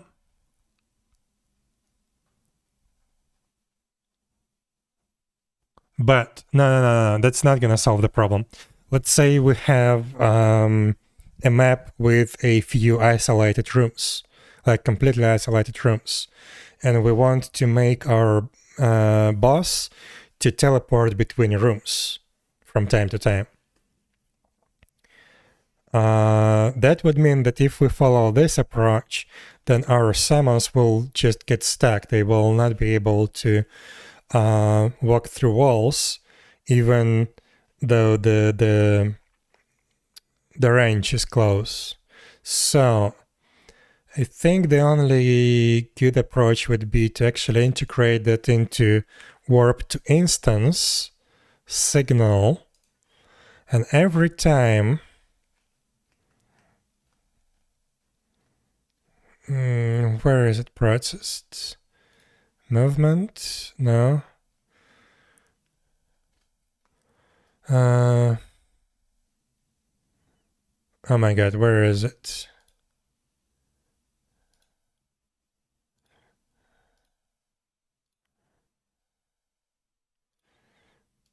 Oh, I think it's here. Yeah.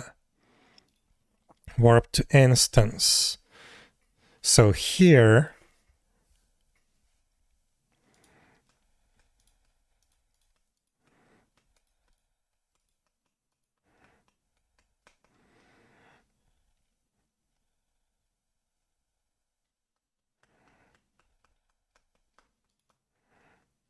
yeah, for characters is handled there. For everything else, it's only handled within the same zone. So yeah, here we could do what?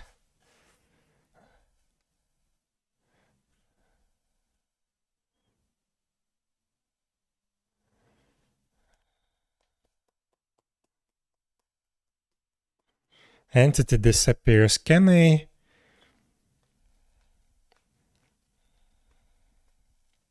Oh, wait. I have the spawn manager component here.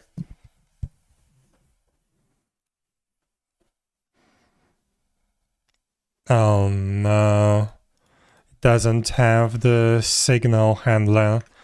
Okay, and then I guess we do that in the environment component.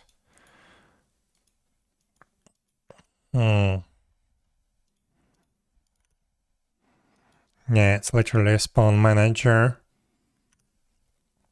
But okay, actually wait, can I... Base controller component, type signal handler. I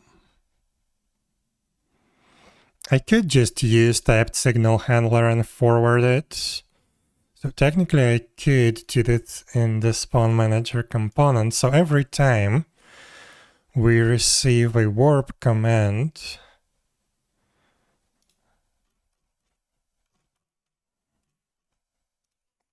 warp to instance,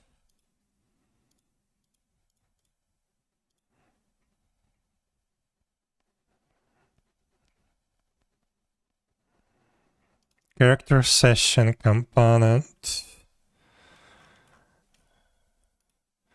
and warp to instance. Yeah, that's gonna be weird.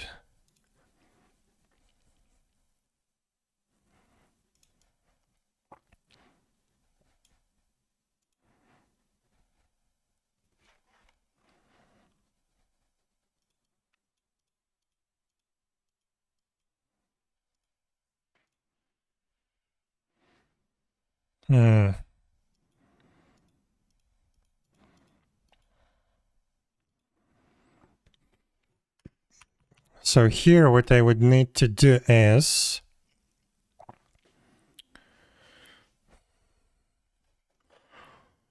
I guess access the spawn manager.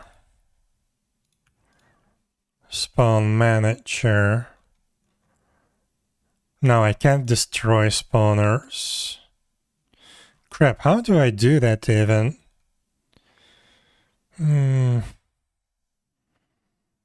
It's not gonna be through spawn manager. It should be going through the entity spawner.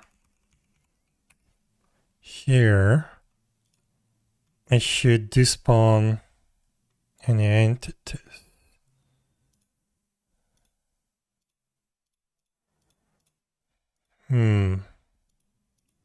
Well, maybe we do the destroy and then we do init.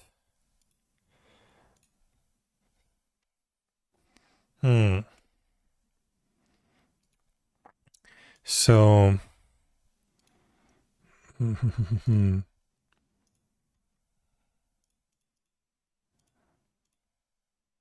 so if we destroy despawn entity,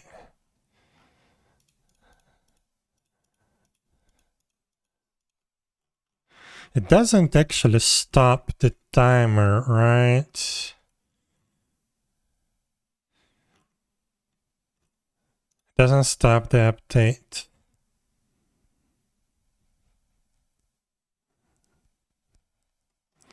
Yeah, so maybe I can do only run after init, stop after destroy.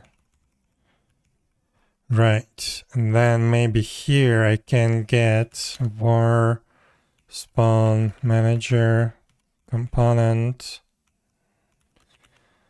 equals this controller get component spawn manager component. That's controller manager. Yeah, controller component. And here, if we have that, then we do, no, wait, I don't even need that. Literally this, destroy. And then here, init. Also, I'm gonna move this. It just stops. Gonna move this to here. Then it reappears and brings back the spawns. So something like that. So when we teleport the entity to another location in the same zone, another position in the same zone, we make it disappear, we destroy the spawns, move entity to the position, and we reappear. Right, this is this neighbors, yeah. And we reappear, and we reinitialize all the spawns. But yeah, this needs to be fixed, so the update shouldn't run while after we destroyed the entity spawner, and it should resume after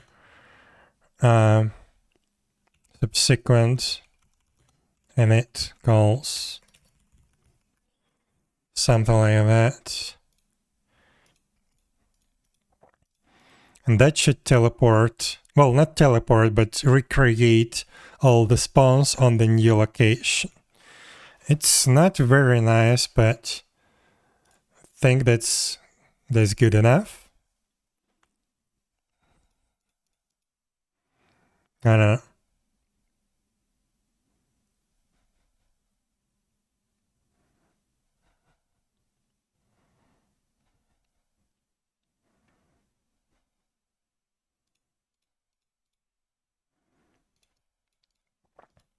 But okay, let's fix this real quick.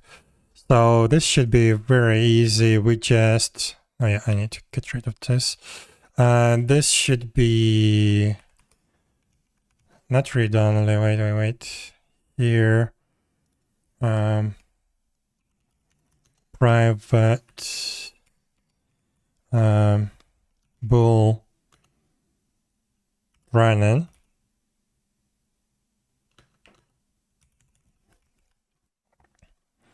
Then on init, we set this running equals true.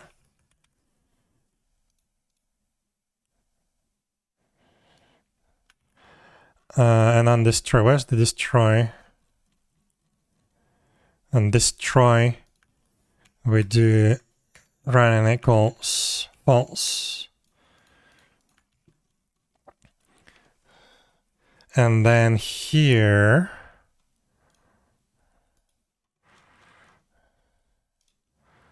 spawn the entities, we despawn everything. And I also think we need to clear all the queues. Yeah. So all the queues here need to be cleared as well. What do we have? So we have despawn queue, spawn entities, despawn queue, despawn request cancellation.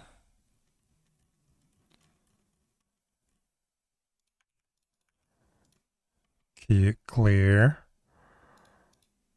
Despawn timers. And respawn timers.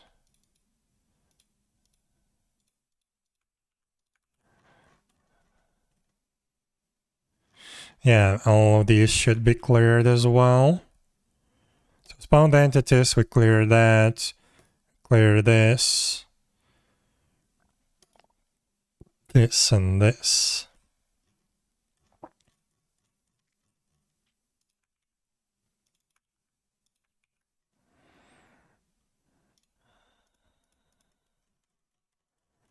And what is respawn timers? Yeah, this also needs to be cleared.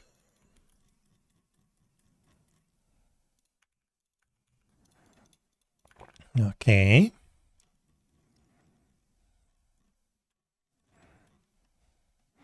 And then on update, we only run when we have running equals true. If not running, return. Why do you try to align it? Weird thing. But okay. If it's not running, we don't update. When we init, we start running. And when we destroy, we stop running. We despawn on all the entities and we clear all the timers.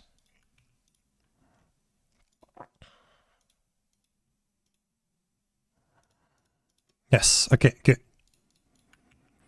So that should work, theoretically.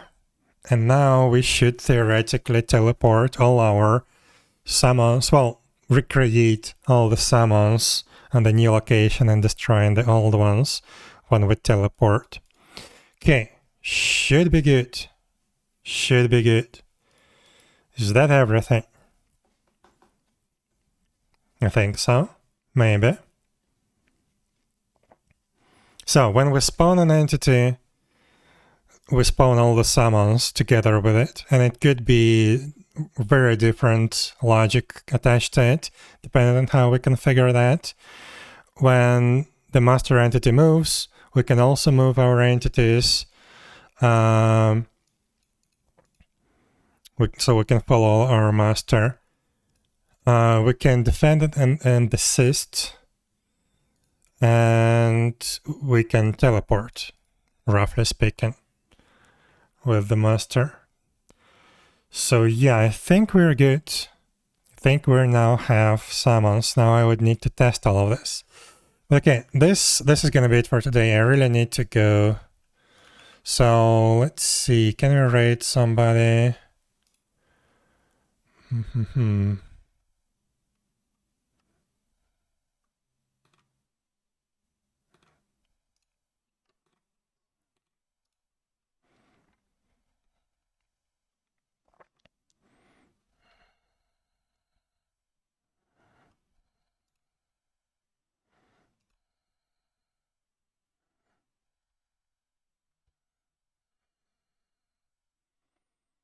Let's raid somebody new, I guess. Who do we have? Does anybody work on anything network related or something? Or online game?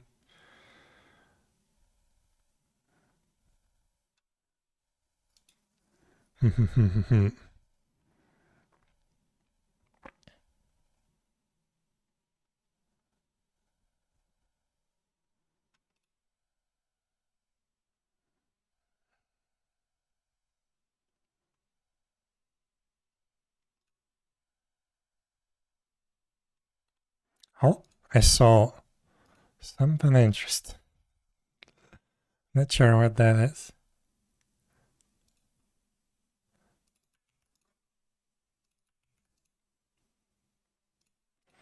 Okay, let's rate this person. This looks fun.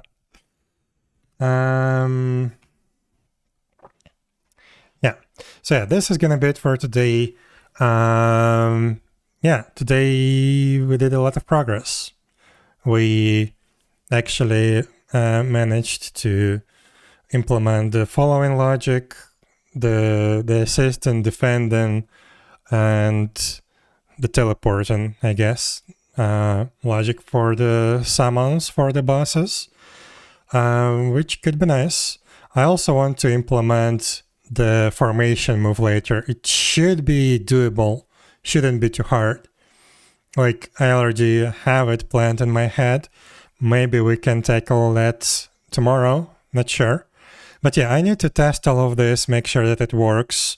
Maybe we would need to do some fixes later. But yeah, so far it looks good. I like it. Yeah, should be good enough. So yeah, I will be back tomorrow, most likely. Tomorrow is Wednesday, right? Yeah. So yeah, I will be back tomorrow, and yeah, let's go raid this person, and have a nice day. Bye bye.